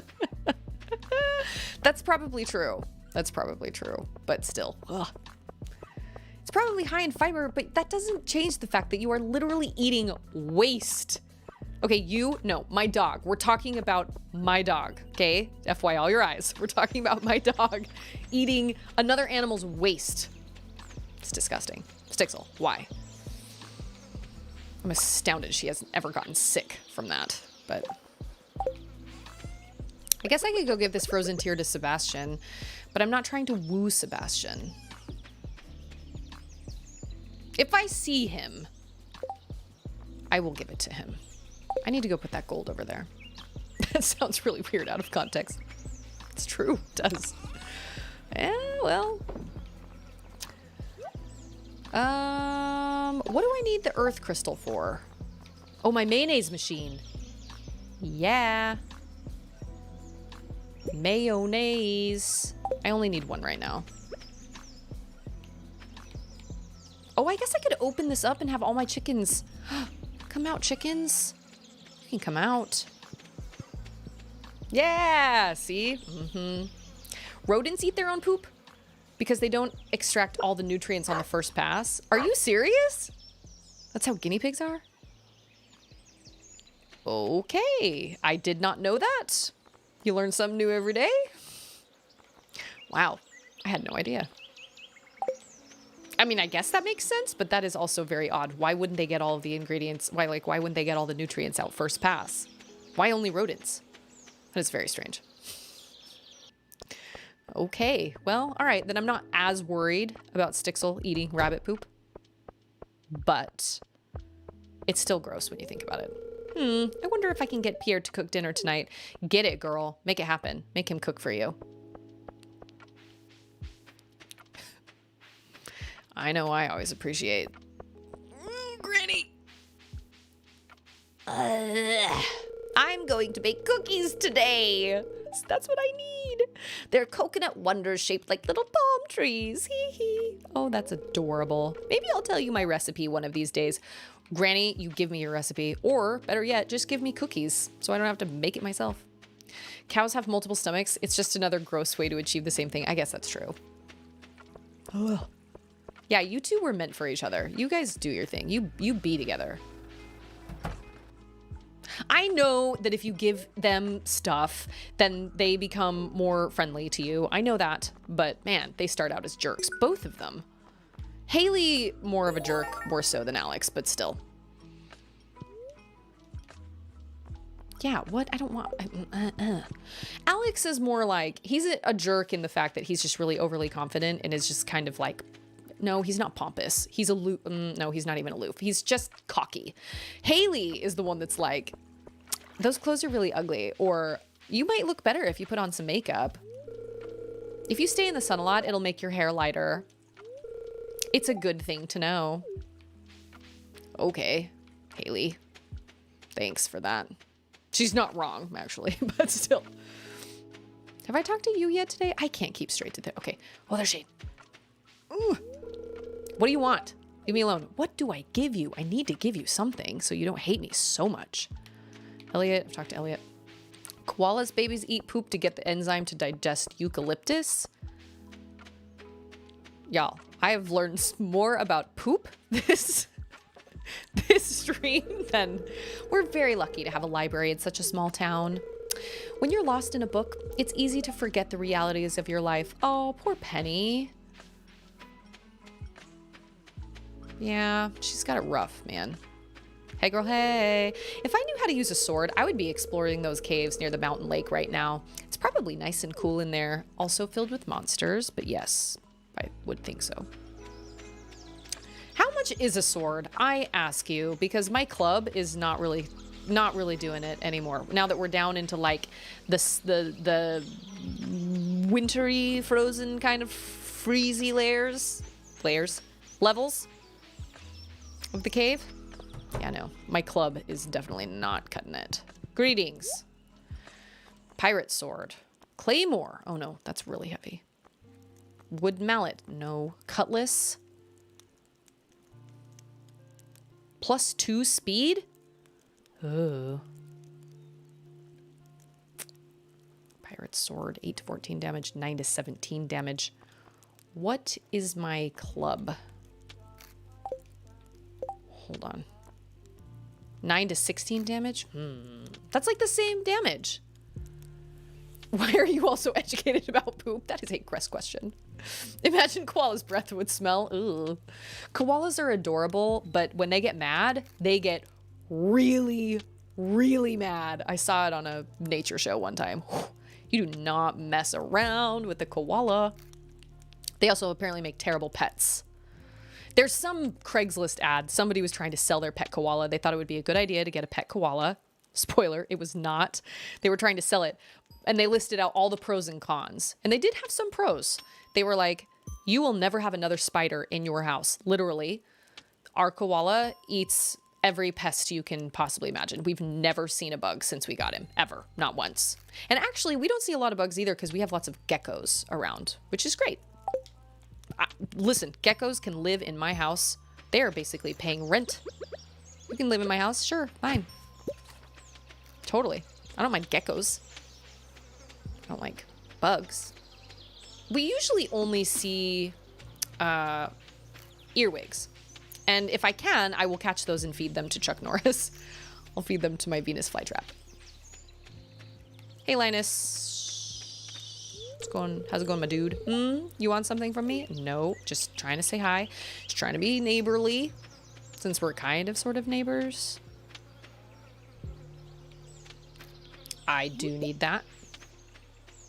I don't think I need that spice berry, but I guess if it's there, I will sell it. I don't know how much money it'll get me. Yeah, I hadn't. This is a very poop educated group. One of Anders' favorite things to say when he has to get a bunch of stuff done, he always says, "I gotta get my poop in a group." It always makes me laugh. Oh my gosh. Okay, spiceberry, thunder egg. According to legend, angry thunder spirits would throw these stones at one another. Okay. What is this? Jamborite. The crystals are so tightly packed it looks almost fuzzy. It almost looks fuzzy. I read that right. Yes. Oh, I have enough stuff. Is it steel? Steel. Yes. Steel. What am I doing? An axe. That's what I need. I need a steel axe. But right now, I will go to bed. Oh, I need to save that bunch of grapes, whatever it is. Oh, no, wait. Those aren't the same thing. Those are grapes. Which I'm going to need for wine. Somewhere. Poop in a group. I'm using that, yeah. Well, because we don't cuss, so he doesn't say the word S-H-I-T. So he doesn't say he's got to get his you-know-what together. He says, I got to get my poop in a group, which is basically the same thing. I thought it was very funny. I'm going to hang on to that earth crystal because I'm going to probably need another mayonnaise machine eventually. And I'm going to sell that. No, no, I'm just going to go to bed. So many things to keep straight. Yeah, so Stardew Valley, totally not realistic. No weeding, no fire ants. Cheese and crackers. And I used to be, I'm not anymore because I've been bitten so many times, but I used to be highly allergic to fire ant bites. Holy cow. First time I was ever bitten by a fire ant, I thought I'd been bitten by like a brown recluse. I haven't watered any of my plants. Holy cow. Like red streaks ran up my foot. My foot swelled to the size of a small country. It was bad. It was a bad situation. I was terrified. I didn't know what bit me. Turns out it was just a fire ant. They're horrible. And everybody warns you when you move to Texas, everybody's like, oh no, you're gonna run into cockroaches and scorpions and snakes, and they're all gonna be the size of your hand. And actually the worst pest is one that you can barely see that is literally in every patch of grass. Every single one. And that's the fire ant. One last poop fact. Camel poop cures bacterial dysentery? Does it really? Oh, we got a big egg. Sweet. My chickens are happy. Happy chickens. That is an interesting poop fact. It is indeed. Poop facts all around. Oh, the things that come up in stream chat. I love it. I totally love it. Okay, I'm not selling eggs anymore. I'm making mayonnaise, and then I'm selling mayonnaise. See, I'm a terrible crop farmer because I never water my crops. No wonder nothing's grown. Good grief. I'm all about my livestock, but even then, I need a steel axe. I don't have any poop facts, so I got nothing. Oh, community center. I need to put that egg in there.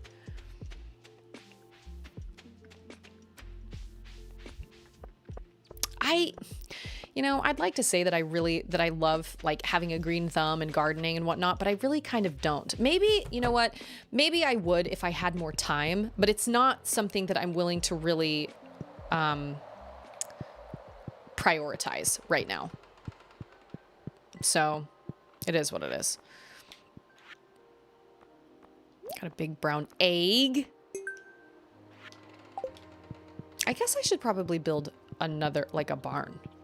I did a research paper in junior high on amoebic dysentery. I didn't know what it was at the time, and I wish I had picked anything else. Okay. I don't know a whole lot of details about dysentery other than the fact that it just killed lots of people back in like pioneer times. It was not a good thing to come down with. And a lot of like the troops in, you know, wars came down with dysentery.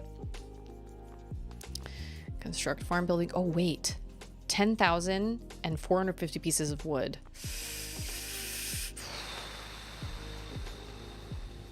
I do need a kitchen, Robin. But I also need a barn. 6,350 pieces of wood. How many pieces of wood do I have? 104? Oh, man, I got work to do. I did a research paper in junior high on Mars. And I hated every minute of it. Because it was one of those that, you know, you had to do like your works cited and all that crap. Ugh. I love to write like I love creative writing. Do not like research papers. Some people love that stuff. I do not. Ugh. I don't remember what grade I got on it, but I hated it. I hated it so much. I learned a lot about Mars, and I do like Mars. Mars is cool. It's got a lot of interesting stuff. Like the chasm that is on Mars. Can't remember what it's called, but it's 4 miles deep. And the Grand Canyon is a mile deep. That blows my mind. Totally blows my mind. But no, I hated doing that research paper. Man, this axe sucks. Oh, that's what I was gonna do. I was gonna go, oh, but I need wood. Oh, dang it. Okay, I will go upgrade my axe. Wood can wait.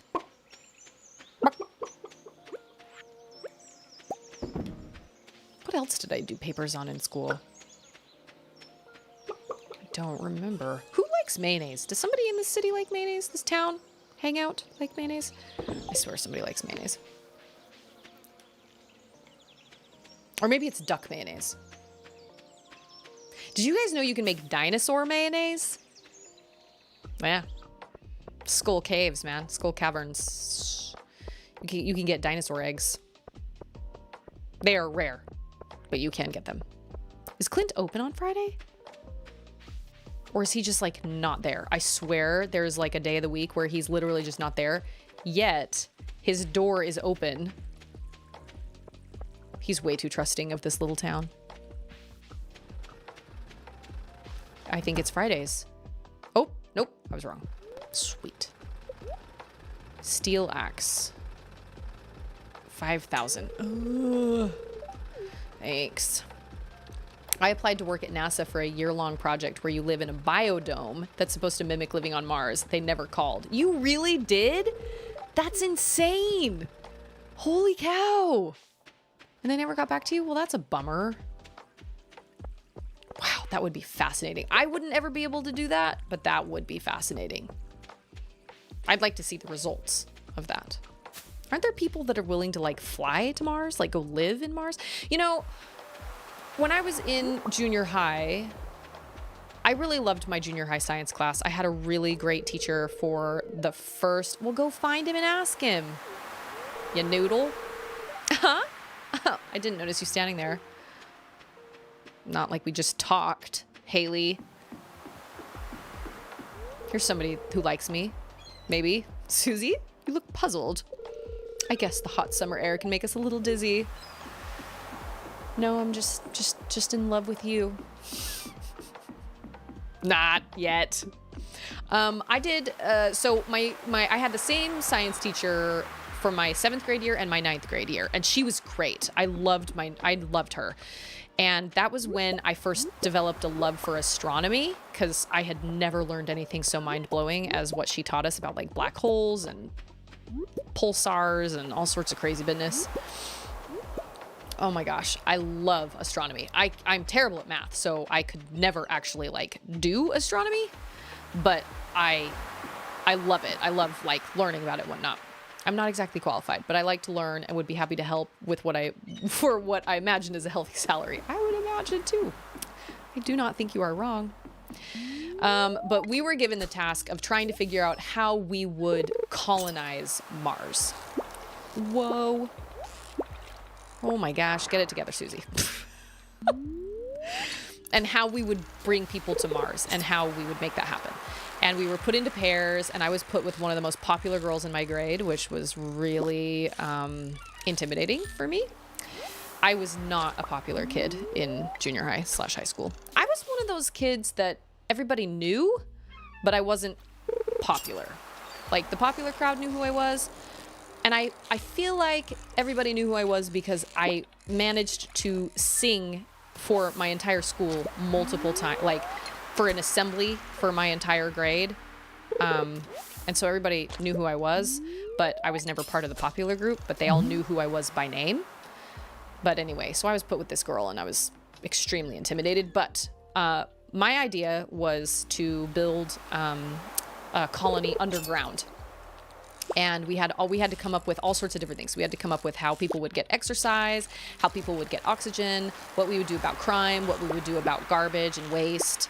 And we came up with all those things. We came up with, like, our idea was to have plants in like little kind of glass things that hung from the ceiling that had holes in them to, you know, put oxygen out into the caves. And, you know, we in our little 9th grade, oh no, I do want this. In our little 9th grade heads, we came up with sending criminals to the surface of Mars to just be burned alive, as well as our waste and our trash. But anyway, we came up with this whole thing about, you know, how to live underground on Mars. And I remember my teacher pulling me aside and telling me that that was one of the most believable. She said, I've been doing this project for a while, and that was one of the most believable ideas any student has ever come up with. I was very, very proud. If I wasn't so busy, I'd come help you on the farm. But Gus would be upset if I had another job. I think I supply Gus with his ingredients, Emily. Anyway, but we couldn't come up with how to actually excavate Mars, right? Because I was like, well, we just use dynamite. And she was like, there's no oxygen. How do you use dynamite? Oh, yeah. Anyway, it was fun. It was a really fun project, and I enjoyed it, despite being with a girl that intimidated me a lot.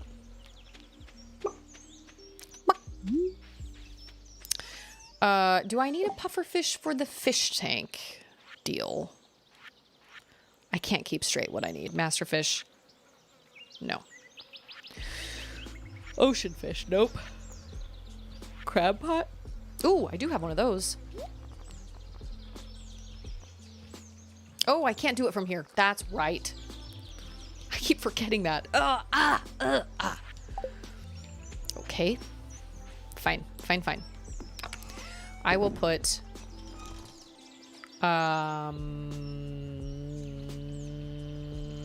this in here, and that is all. Everything else I think can be sold. Pufferfish, coral, mayonnaise. How many of you are mayonnaise people, and how many of you are Miracle Whip people? We are mayonnaise people. We do not like the tangy zip of Miracle Whip. No bueno, not for us. And actually, I never ate mayonnaise on anything until I married Ander. Ander introduced me to a lot of things that I didn't really like to eat before. He introduced me to sour cream. I know. Sour cream, avocado, guacamole, mayonnaise. Apparently I was extremely sheltered and picky when I was younger. And I remember one time my mom made some mashed potatoes and they were so good. And I remember being like, Mom, what did you put in these mashed potatoes? And she said, I added sour cream to them. And I immediately put my fork down and was like, I'm not eating them. I had literally just told my mom the mashed potatoes were good. Why do kids do that? Why are kids like that? It's terrible. Raised on Miracle Whip, but I prefer real mayo. All right, that's good. That's good.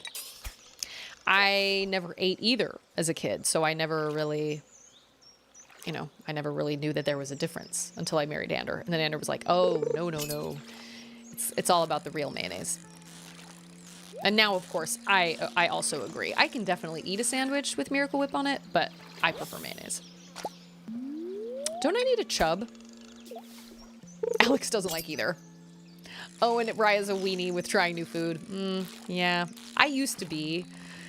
But Ander is always like, what's the worst that'll happen? So it'll taste gross, and then you get over it, and it's fine. You don't ever have to eat it again. Why do you have to be picky in the beginning? I'm like, I don't know. I don't want to eat something gross. Which is why I haven't done Bean Boozled. Because do you guys know some of the flavors that those jelly beans have? They're horrifying. Like vomit and earwax and like anchovy. No, thank you. No. And booger? How do they even know? How do they know? Charlotte eats her boogers. Drives me absolutely up the wall. I will watch her do it. One time, oh my gosh.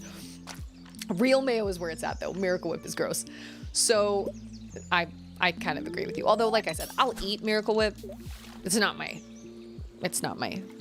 go-to. But when I used to be in the primary at church, which is where all the little kids are, I used to be the music teacher. I was the music teacher for a couple years in our old church congregation. And there was I was standing in the back of the room and there was this little boy. And he was rocking back and forth on his chair. And then all of a sudden he went, achoo! And he sneezed right into his hand. And allergies must have been crazy or something because his hand was covered in this stringy, snotty mess. And he was going, and it was all covered and everything. And me and my friend were standing there talking to each other, and both of us realized what was going to happen at the exact same time, and neither of us got there in time. And sure enough, he just licked it all off his hand. And I was like, no! It was horrifying. Oh my gosh, it was so bad. So every time I see Charlotte eat a booger, I'm like, Charlotte, we do not eat boogers. No, that is terrible. That is a bad habit. Stop. Boogers aren't so bad. What's the difference between Mayo and Miracle Whip? Boogers aren't so bad. Miracle Whip has like this kind of, isn't it like a lemony? No, it's like a tangy something. I don't know. Miracle Whip is a little more, I don't want to say bland, but it is kind of bland. Ugh. I'll never forget watching that kid lick those. Oh, it was so gross. I was like, yeah, both me and my friend were like, oh my gosh, he's gonna, no, somebody get a tissue. Ah! We were freaking out before we could get there. He was just too far away from us. Oh, we were horrified. Ugh. I've never seen Charlotte do that. However, I have watched her contemplate it once because I do think I saw her one time where she sneezed into her hand and then there was some snot on her hand. And I remember watching her contemplate and I remember going, don't even think about it. And she looked up at me with her hand still right there. And I was like, you go get a tissue. You wipe your hands and your face and you wash your hands. Don't even think about it. I think you're right. Mayo is egg-based and Miracle Whip is not. So I had a friend that told me one time I had brought a chicken salad sandwich to work. I did her lashes and I had brought a chicken salad sandwich for lunch that day and I'd forgotten to put it in the fridge. And she was like, oh, they don't even put real eggs in mayo anymore. You're fine. Like, you don't have to worry about it. And I was like, are you sure? Because I don't want to get food poisoning. And she was like, oh yeah, no, they don't even put real eggs in mayonnaise anymore. Totally fine. Okay, well, they do put real eggs in mayonnaise. I did not get food poisoning, but every time I make chicken salad now, I think of that friend. Oh, 2000. Wow. That was good. Did he lick the snot in slow motion? Yes, he did. Because you could see he was contemplating and kind of going, what do I do? Yeah, he did. He did it in slow motion and we were just absolutely like flabbergasted. Why? Susie, I'm gathering data on the correlation between soil alkalinity and crop fructose levels. Long story short, I need a fresh melon. I knew it. From your farm. If you brought me one, I'd be very grateful. That's why I hung on to a melon. Remember, I said something like, I did hold on to one, didn't I? Yes. I remember I was like, I need this melon for something. I don't remember exactly why, but I know I need a melon for something. I swear somebody asks me for a melon. Have I not loved all my chickens? I am sorry, chickens. Ugh. Yeah, no, Raya's right. Kids are freaking disgusting. Like, I love my babies, but they're so... Oh, sorry about that. I never ate my boogers as a kid. I think I tried it once and was like, what is all the hype about this? This is terrible. I also sucked on my hair for a little while. You know, I was one of those kids with like the thing of hair coming over and like sucking on it. And that was also disgusting. And I see Charlotte do that sometimes too. And I'm like, Charlotte, why? Why are we sucking on her hair? So I constantly pull her hair back into a ponytail so she doesn't do that. It's just bad habits, just nasty habits. Ugh. Well, I am definitely not going to get very many hops before the end of summer, probably. I need 5. How often do they produce? Dang it, dang it, dang it, dang it, dang it. I thought I only needed 1.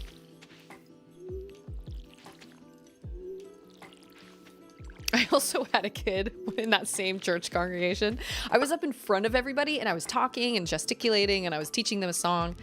And he all of a sudden comes walking down the aisle looking, because all the kids are sitting in like their classes, like, you know, in rows of chairs. And he looked very, very concerned about something.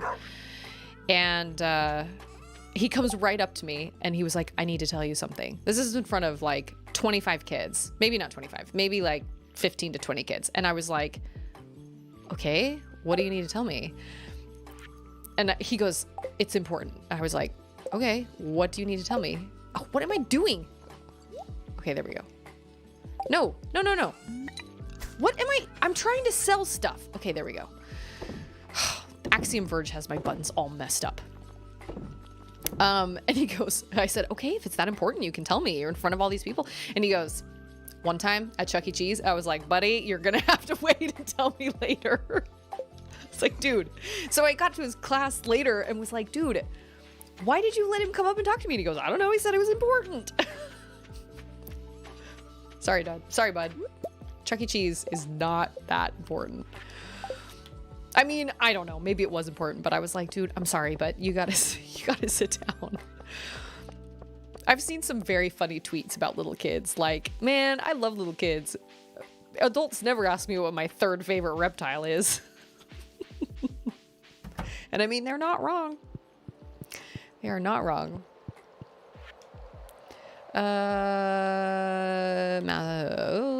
This one. Okay, who needed the chub? Somebody needed a chub. I think it was the bulletin board under the research. Field research, yes.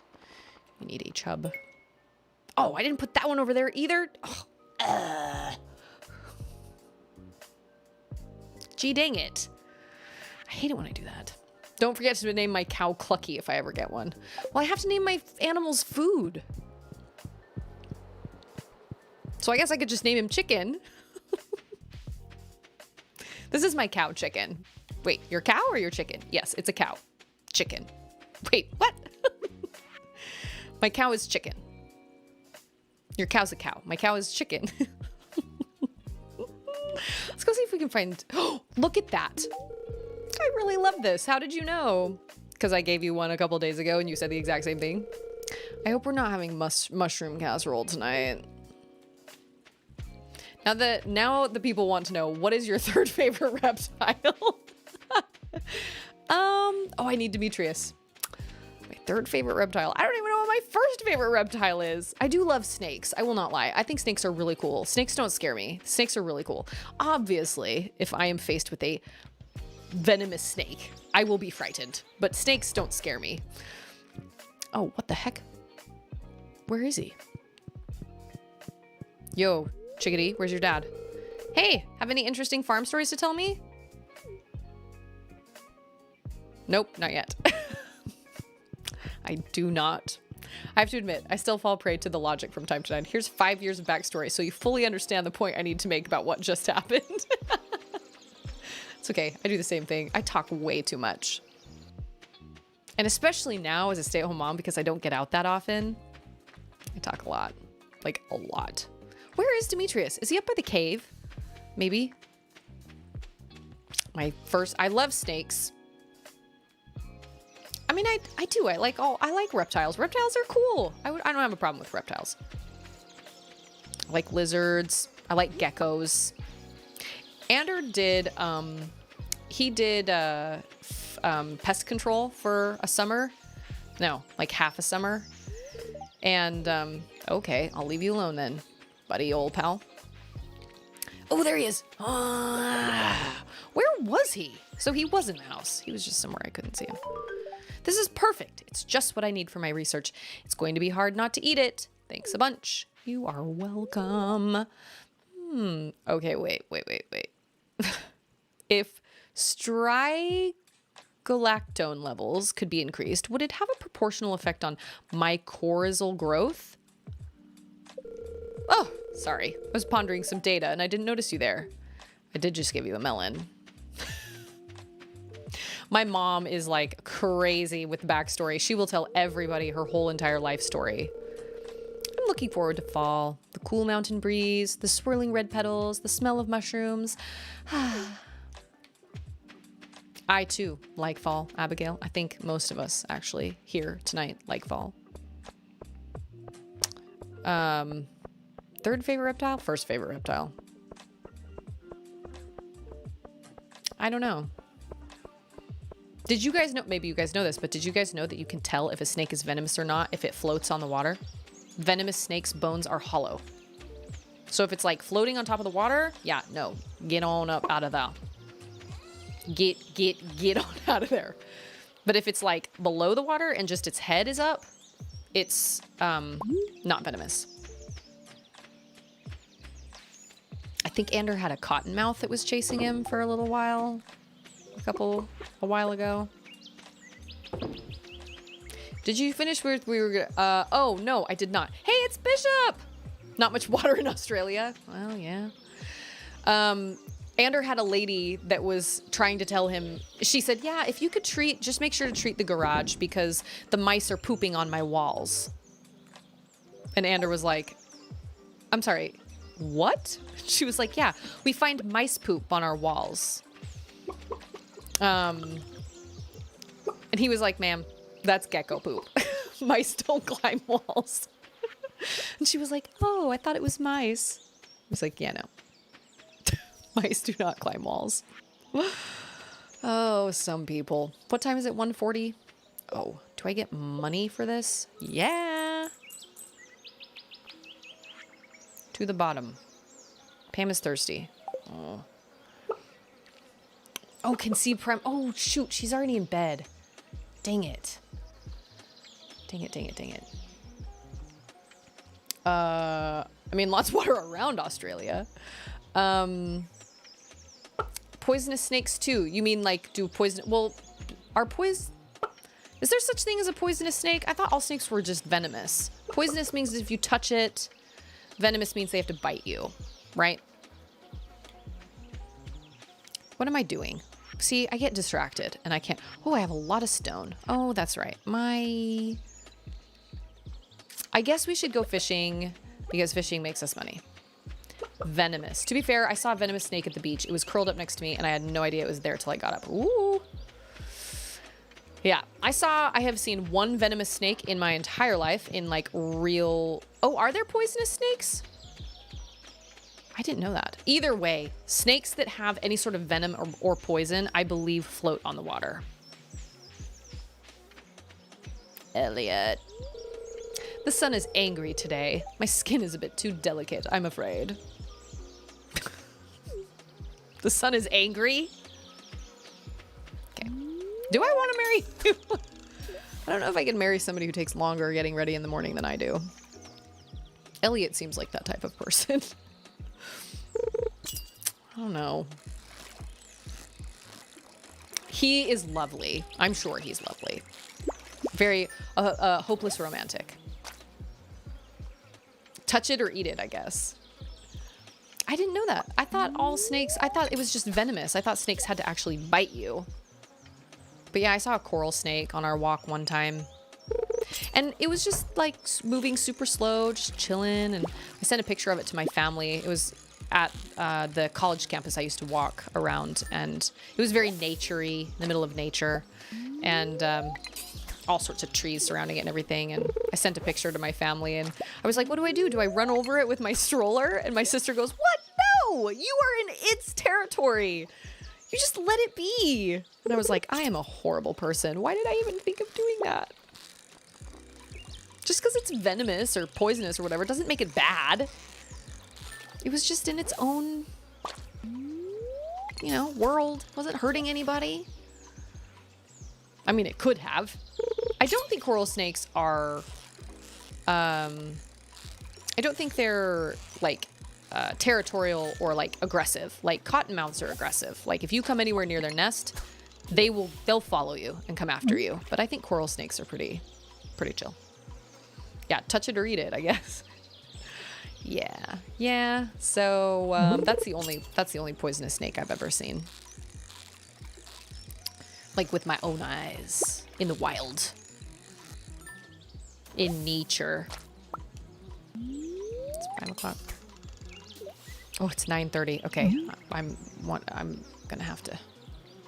These streams always go by so fast. Time flies when you're having fun. When I'm farming. Minus fire ants. Yay! They're so terrible. Terrible. I like how Elliot's just like kind of sort of hanging out next to me while I fish. Yeah. You like this? I can catch our food. Our dinner. I hope you like fish with those pomegranates. Because I'm a good fisherwoman. Catch a lot of fish. He doesn't, well, maybe. Maybe he has a refined taste. Unlike me. I don't feel like I have a refined taste at all. Like I said, I'm a cheap date. I'm happy with a burger. But I do like steak. And I like bacon. Oh, he's done. Oh, no. In order for me to get a barn, I need more wood. And in order to get more wood, I need my axe. And in order to get my axe, I need to wait. Got it. And in order for me to break that asteroid or whatever open, I need a gold. I need a gold pickaxe, and I haven't even reached that level in the caves yet. So stressful here in Stardew Valley. So many things to do. I don't remember what I need for a fish pond. I know I need algae, but I can't remember if I actually, or seaweed, but I can't remember if I actually need algae. I can't remember.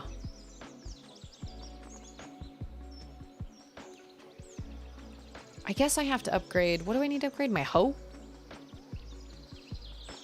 I need to upgrade my hoe.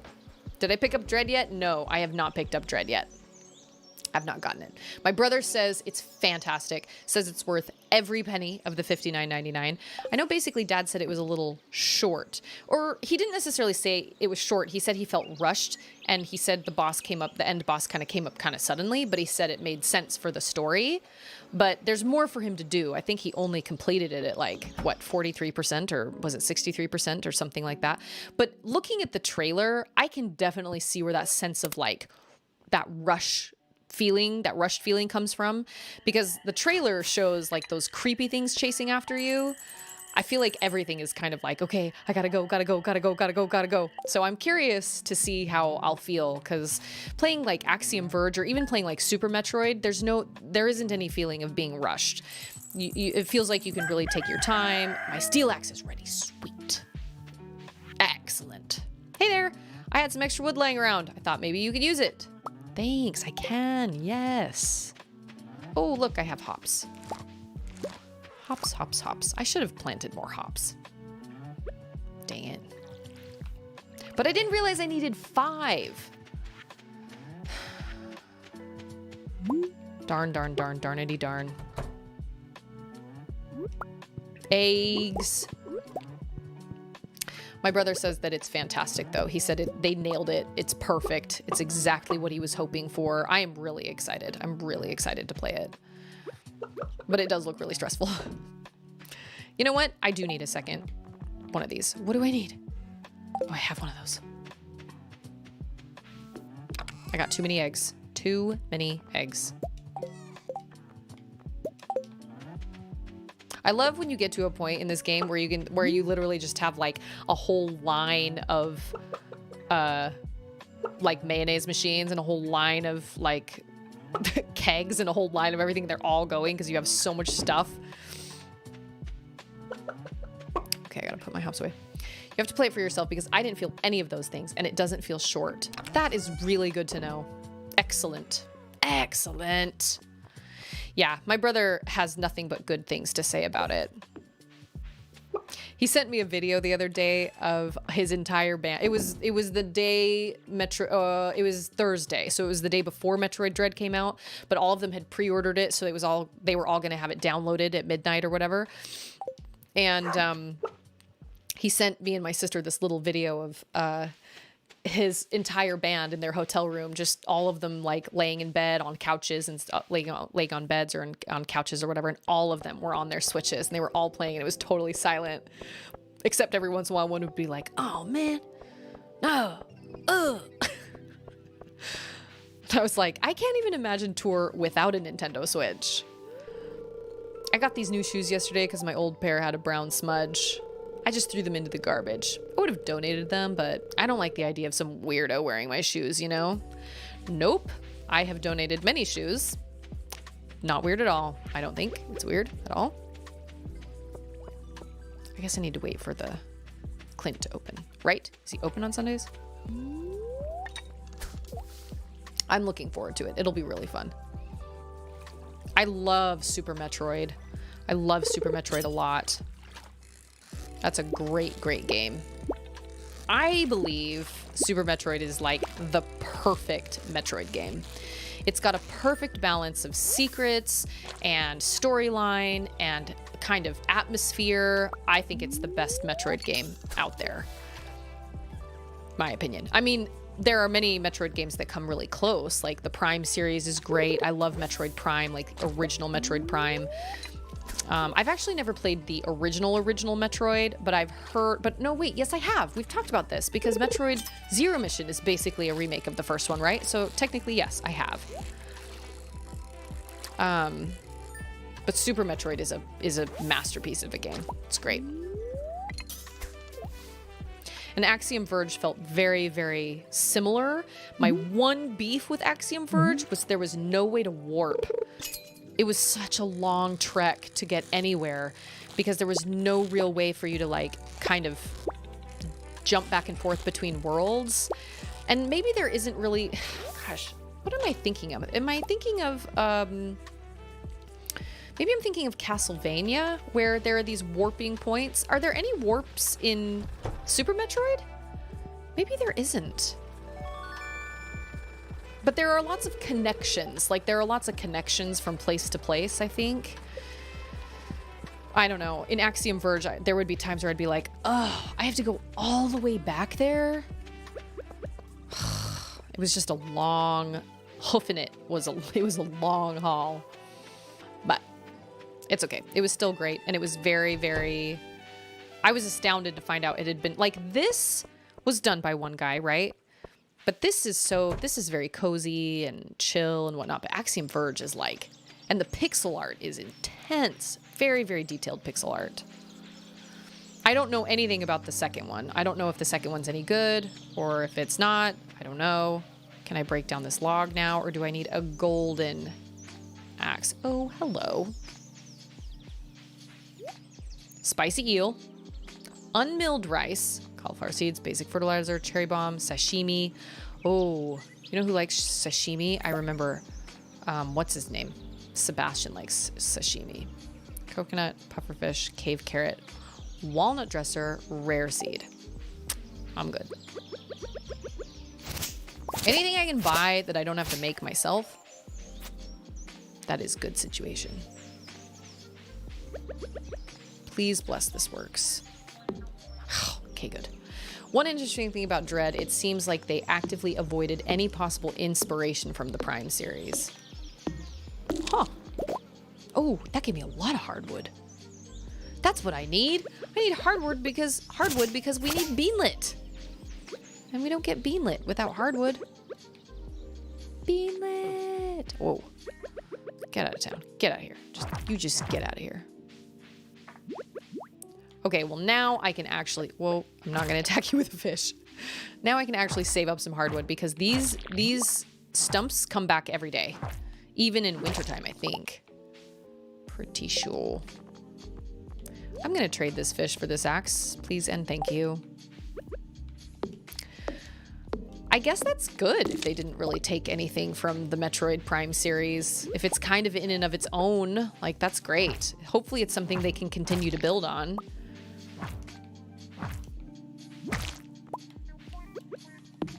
I'm very excited.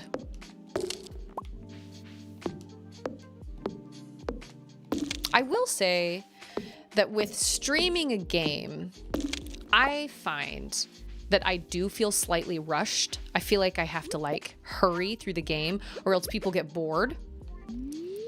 And I feel like people are like, okay, all right, yeah, you did that. Okay, you should be done or whatever. And maybe that's not the case. And with Metroid, what I don't want to have happen is I don't want to play through Metroid Dread and not enjoy it because I feel like I have to rush or I have to get through or I can't explore or whatever because I have people tuning in to, you know, watch me play. I feel that way. I felt that way slightly with Turnip Boy. You know, any game that I'm playing for the first time and I have viewers. But the reality is the people who matter will hang out with me regardless. So, gross.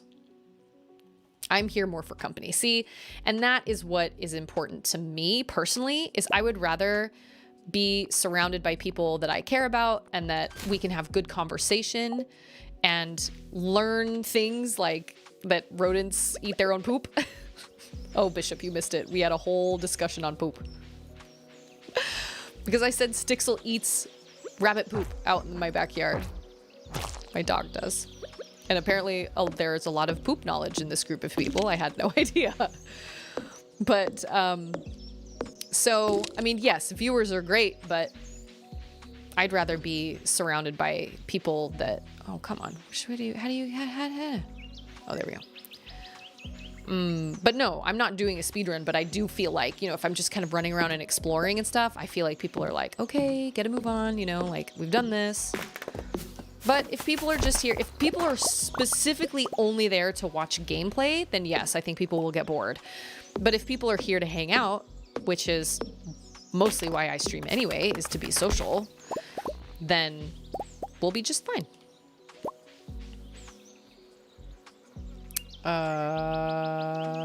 Okay, I missed a couple things, but I got modded in a pool streamer and now I feel bad, obligated to help them, even though I have no time. In a pool streamer, what is that? And when you say you get modded, I don't know what that means. Does that mean like they kicked you out? No, that's a ban. If you got modded, what does that mean? Oh, a pool streamer. Oh, got it. I was like, pool. I was thinking of like pool with like an 8-ball and like... I'm moderated, so I have the green sword. What does the green sword mean? See, all of this is Greek to me. I don't know what any of this means. Oh, he was made a moderator. I got modded in a pool streamer and now I feel bad, obligated to help them. Okay, now I understand your conundrum. I was really confused. I was like, wait, okay, so you got modded and now you feel bad? Because what? Listen, you're not obligated to anybody. If you can't do it, you can't do it. I mean, we all appreciate our mods, but if you don't have time, you don't have time. I was like, pool? What? Who's streaming pool? I'm sure people are streaming pool, but I was confused. Goes to show you my brain. Yeah, they can always... Yeah, that's great. That's great. I mean, that's huge. But I think they could, I agree with J-Hops. They can always find somebody else. I mean, being a moderator is great because, you know, you're loyal and, you know, that's awesome. But also, this is somebody that you don't know personally and you really don't owe anything to them. And while it's awesome that they asked you to moderate, I don't think you really, I mean, it's really up to you. But if you don't have the time, then you don't have the time. It's totally okay. Do I need a red mushroom for something? Wow, negative 50 energy. Okay. It's kind of a lot of energy to go down. Literally 20 other guys begging to be a mod. I'm like, ah. Well, see? Well, there you go then. They can find somebody else. If you want to do it, and if you want to prioritize that, great, go for it. But if you don't, then don't feel super guilty. This is us telling you you have to take care of your stuff and yourself first. And if you don't have time, and especially if it's going to be something that like stresses you out, then it's totally not worth it. Do I need a wood skip? I feel like in the last game I did, but I don't like my last game. That's why I held on to this wood skip, but I do not believe I need one. Unless treasure hunters, blacksmiths, engineers, no. Vault. Foragers, 50? What? That is so many. Holy moly. Okay, he doesn't need a red mushroom. No.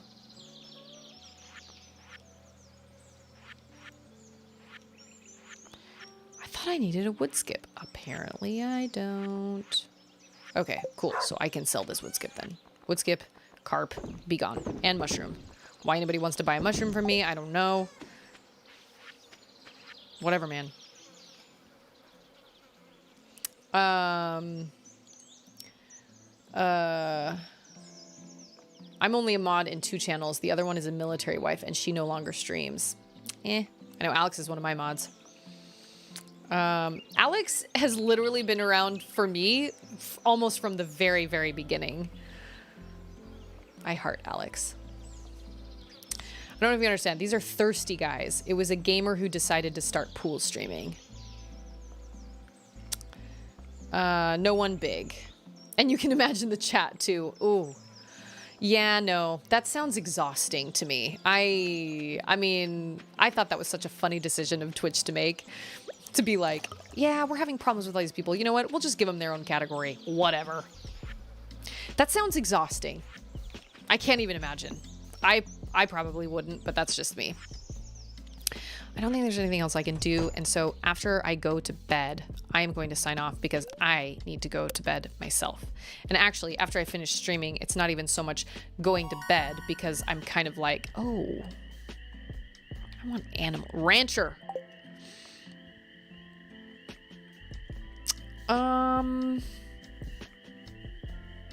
Oh, shoot.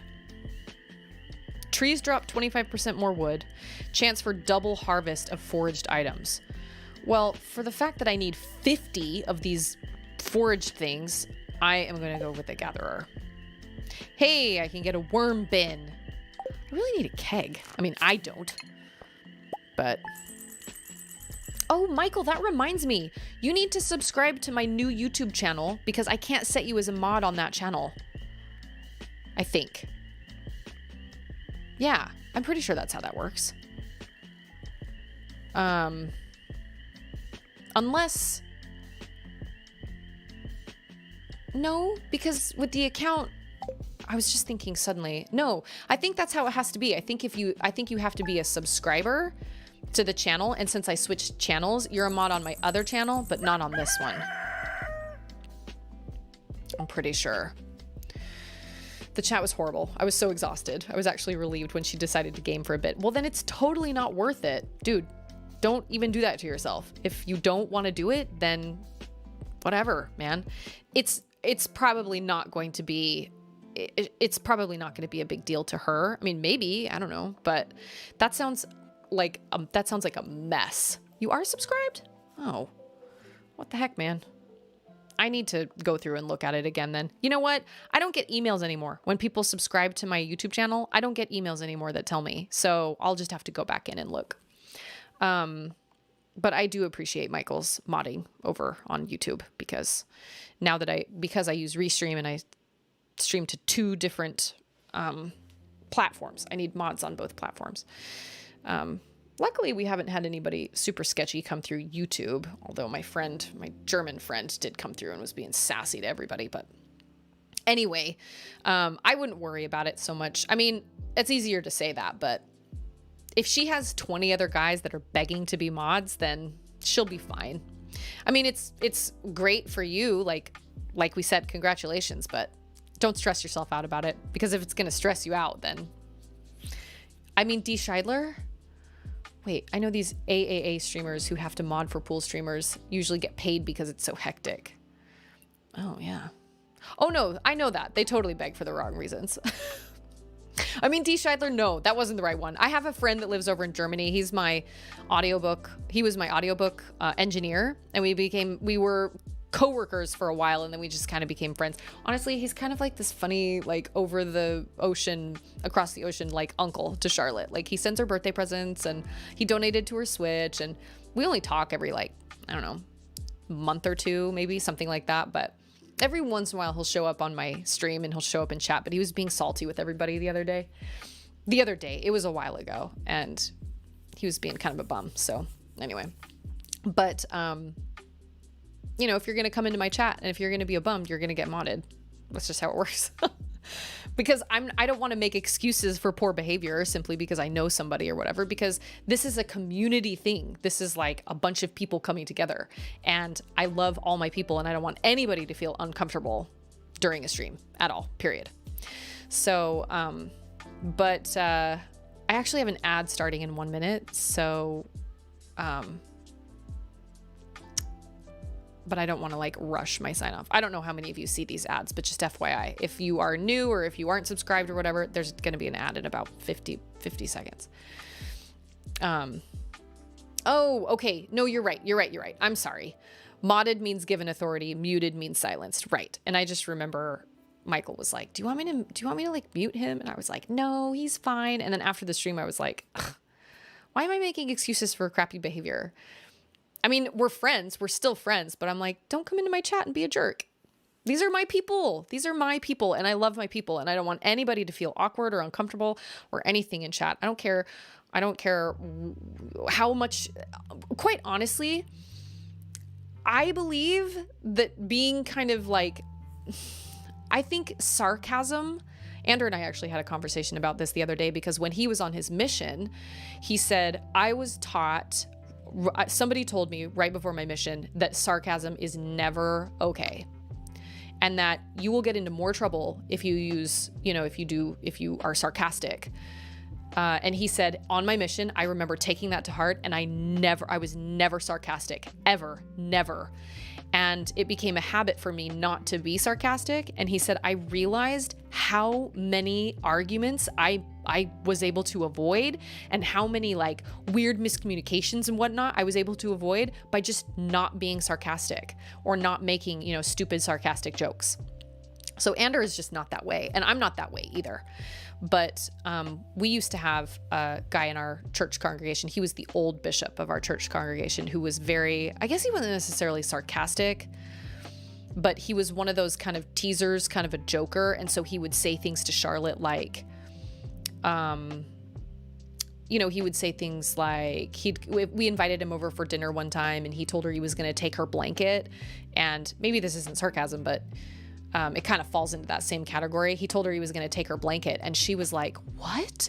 And he was like, yeah, it's mine now. I'm going to take it. And he was joking, but she was devastated. She was like, you can't take my blanket. Andrew and I don't tease, period.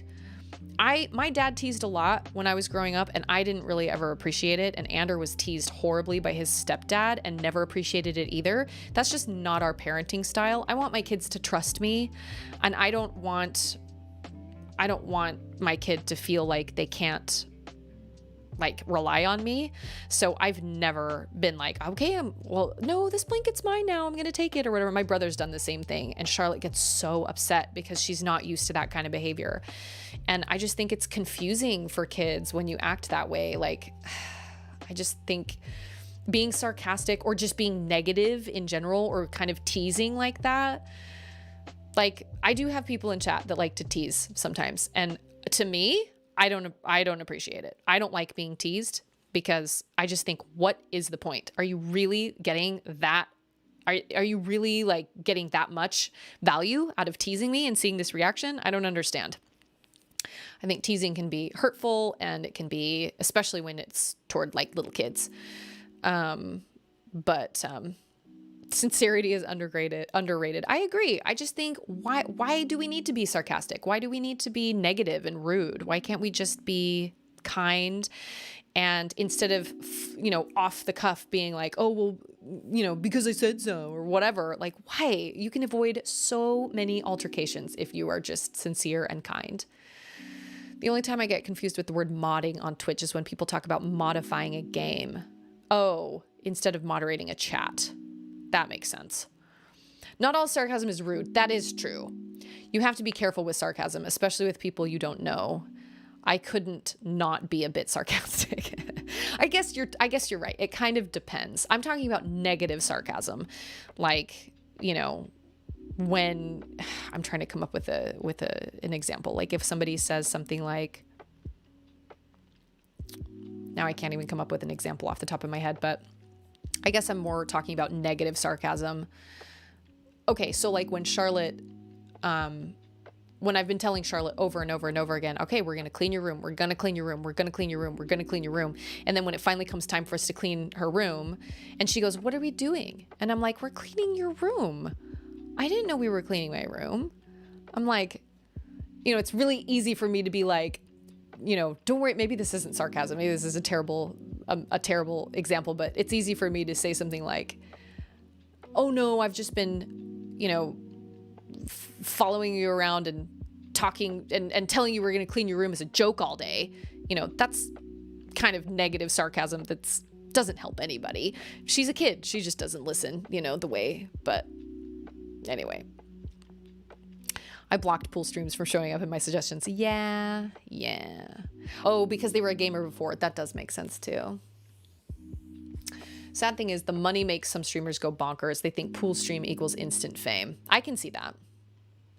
I think when people are sincere, they are vulnerable and people are afraid of that. I agree. I do agree with that. I think it's hard. It's easier for somebody to be, it's easier for somebody to be sarcastic because then if they open themselves up, it doesn't hurt as much if people are sarcastic and kind of rude when you're also being sarcastic and rude. But if you're being like open and sincere and vulnerable and people are still mean to you, yeah, it hurts more. I get that, but we just don't act that way around here. And it has nothing to do with like, it doesn't have anything to do with my faith or like any sort of like traumatic experience I had or anything like that, because my dad wasn't sarcastic, but he was a teaser for sure. And some things he just wouldn't let go. And Anders' stepdad was the same way. And so it was kind of unspoken between us. We just never treated Charlotte that way because I think both of us remembered what that felt like. Not really understanding when my dad was serious or not really understanding when Anders' stepdad was serious. And also I was kind of annoyed because I read that if your child asks you to stop doing something, you stop.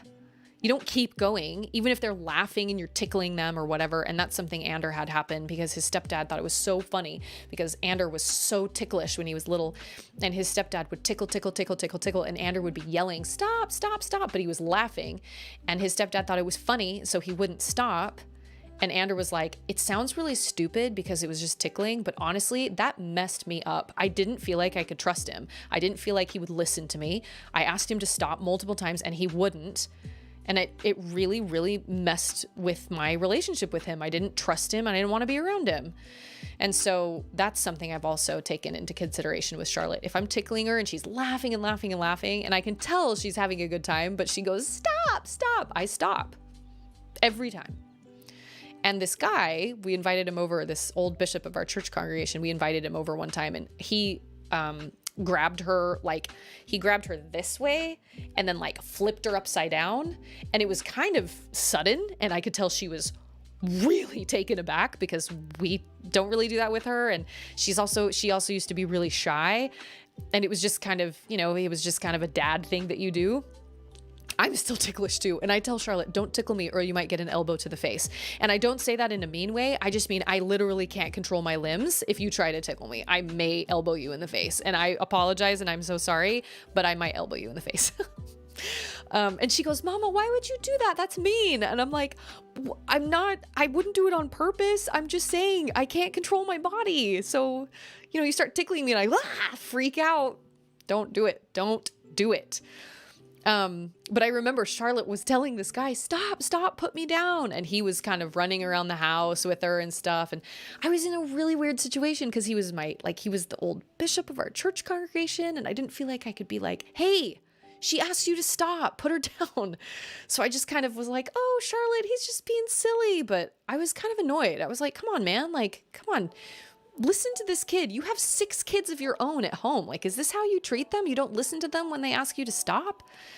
By the way, speaking of ticklish, did you know that there's like tickling is like a sport kind of? It's like an underground sport, and that people get blackmailed because if they lose in the tickle ring, I guess, they will like get blackmailed about how ticklish they are.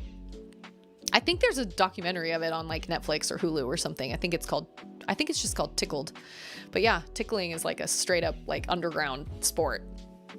It's crazy. I don't know. I don't like being tickled at all. I don't like the way it feels.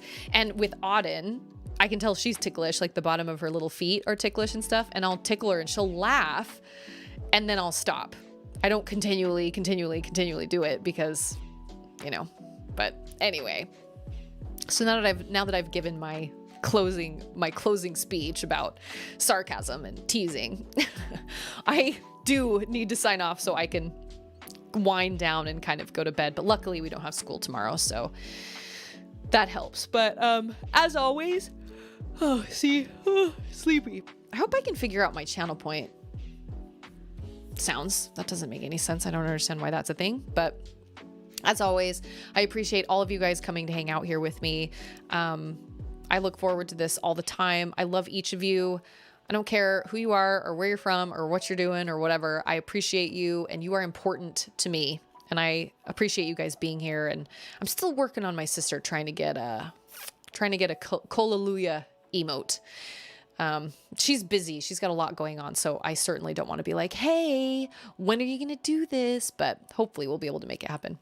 6 kids at home and they all hate him. I know he had lots of kids, and all of them were adopted. I guess all of them were adopted, most of them through the foster care system, but he was just a kind of a sarcastic person kind of all around. And I just, that personality doesn't mesh very well with mine because I really try to be as kind and you know, and it is like Michael said, it's hard because when you're sincere, you are kind of vulnerable. And when somebody smacks back something sarcastic at you, it can kind of sting and you're like, okay, if you want to be like that, cool, great. But you know, whatever. He was nice, but he definitely had some sarcastic tendencies that kind of bothered me. But, that's just not the way we do things. But that's not to say I'm going to tell anybody else what they have to do, but I don't appreciate being teased and I don't appreciate super intense sarcasm. So that's just where that is. But, I'm sorry that you guys don't have tomorrow off. I didn't know that wasn't like a big thing, but Charlotte has the day off of school. So I don't know what the heck I'm going to do with her, although she does need to clean her room. So tomorrow, I hope all of you have a good day at work. I hope your week improves. Sounds like this last week we all had a little bit. We had some rough days. So I hope everybody has an improving, their week improves. Everybody has their quirks. It's true. Everybody does have their quirks and everybody's different, but sarcasm, that's never been a language of mine. Probably when I was a teenager to some degree, because all teenagers are kind of like that. But just as I've gotten older, I just don't. Every once in a while, I'll kind of like say something to Charlotte and she'll be like, Mama, like, it's fine. But everybody have a good rest of your night or your day if you're Bishop and you're over in the future. But thank you guys so much for being here. Thank you to my mods. Thank you to lurkers. Thank you to viewers, everybody, all of you. I just want you all to know that you are important and that you matter and that you're all awesome. And I will be back on Wednesday. We're going to try something. Wednesdays, I want to keep my noon time. I do have a lash appointment that morning that might make me slightly late. It shouldn't. Let's see, 10, 11. Yeah, I'm going to try and get back here as soon as I can so I'm not getting here. Sometimes my lash girl can take a little bit of extra time, and I'm going to make sure we stay on time. However, Ander is over a funeral that morning. And so, or it starts at like 11 or something. And so there's a chance I'm going to go live at noon again, but there's a chance I'm going to have little cupcake Omega with me until Ander gets home. So we'll see how that goes. Obviously, if she is, oh, hey, it's Popinski. Yeah. So my new times are 7:30 p.m. on Sunday nights and noon on Wednesdays. And I'm actually just getting ready to sign off. But I know I said that like 20 minutes ago and I'm still talking. That's kind of something I do. Because I always have something else to say. But I'll probably have Auden with me in the room. So we'll just kind of see how that works. I don't really know, but I'm not sure how long the funeral will be. But I really don't want to change my stream time around because it just gets... I mean, I don't know. We'll see. Oh, what? The sound worked then. Oh my gosh. Why did the sound work? It didn't work earlier. Well, shut my mouth. I did need that. Thank you. I probably won't go to bed immediately, but anyway. So I will be back on Wednesday at noon, but, oh, hey, it's Hayden. Yeah, look at this. We're getting all these awesome people, like, right before I'm supposed to sign off. See, this is how I feel every single time I stream. I feel like I start to kind of wind down at the end, and then all of a sudden, a bunch of awesome people show up, and I'm like, gee, dang it. I was just about to go. But I will be back at noon on Wednesday. I will probably have my baby in the room with me. We shall see. Honestly, she's doing really well with her nap schedule these days, and so she should be pretty chill. Worst case scenario is we'll have to just we'll just have to do some just chatting, and I'll just have to kind of hold on to her. But I want to keep my stream time as close to the time that I've like set it for as possible. It's good to see you, Popinski and Hayden. Thank you guys for showing up. I'm sorry I'm about to sign off, but I appreciate you guys being here anyway. But I'll be back on Wednesday, and everybody have a good night. Thank you for the hydrating. I did need that. I sometimes forget water is a thing during the day, which is one of the reasons why I made that a channel redemption thing. But I have that community challenge going for a spooky game, so check that out. I don't know what'll come first, that or Metroid Dread. I'm not really sure, because Stardew Valley you can kind of go on and do like as long as you want, you know, like you can kind of, it's kind of one of those things that I think you can kind of come back to too. It's like, okay, well, we'll do Stardew Valley for a while, and then we'll do Metroid Dread, and then we'll do... How does Ander feel about the nicknames? I don't know. I don't think well, I don't use them around him. Honestly, I call Charlotte Charlotte, but we call Auden Baby Girl. Actually, that is not true. I call her Bubby. I don't know why.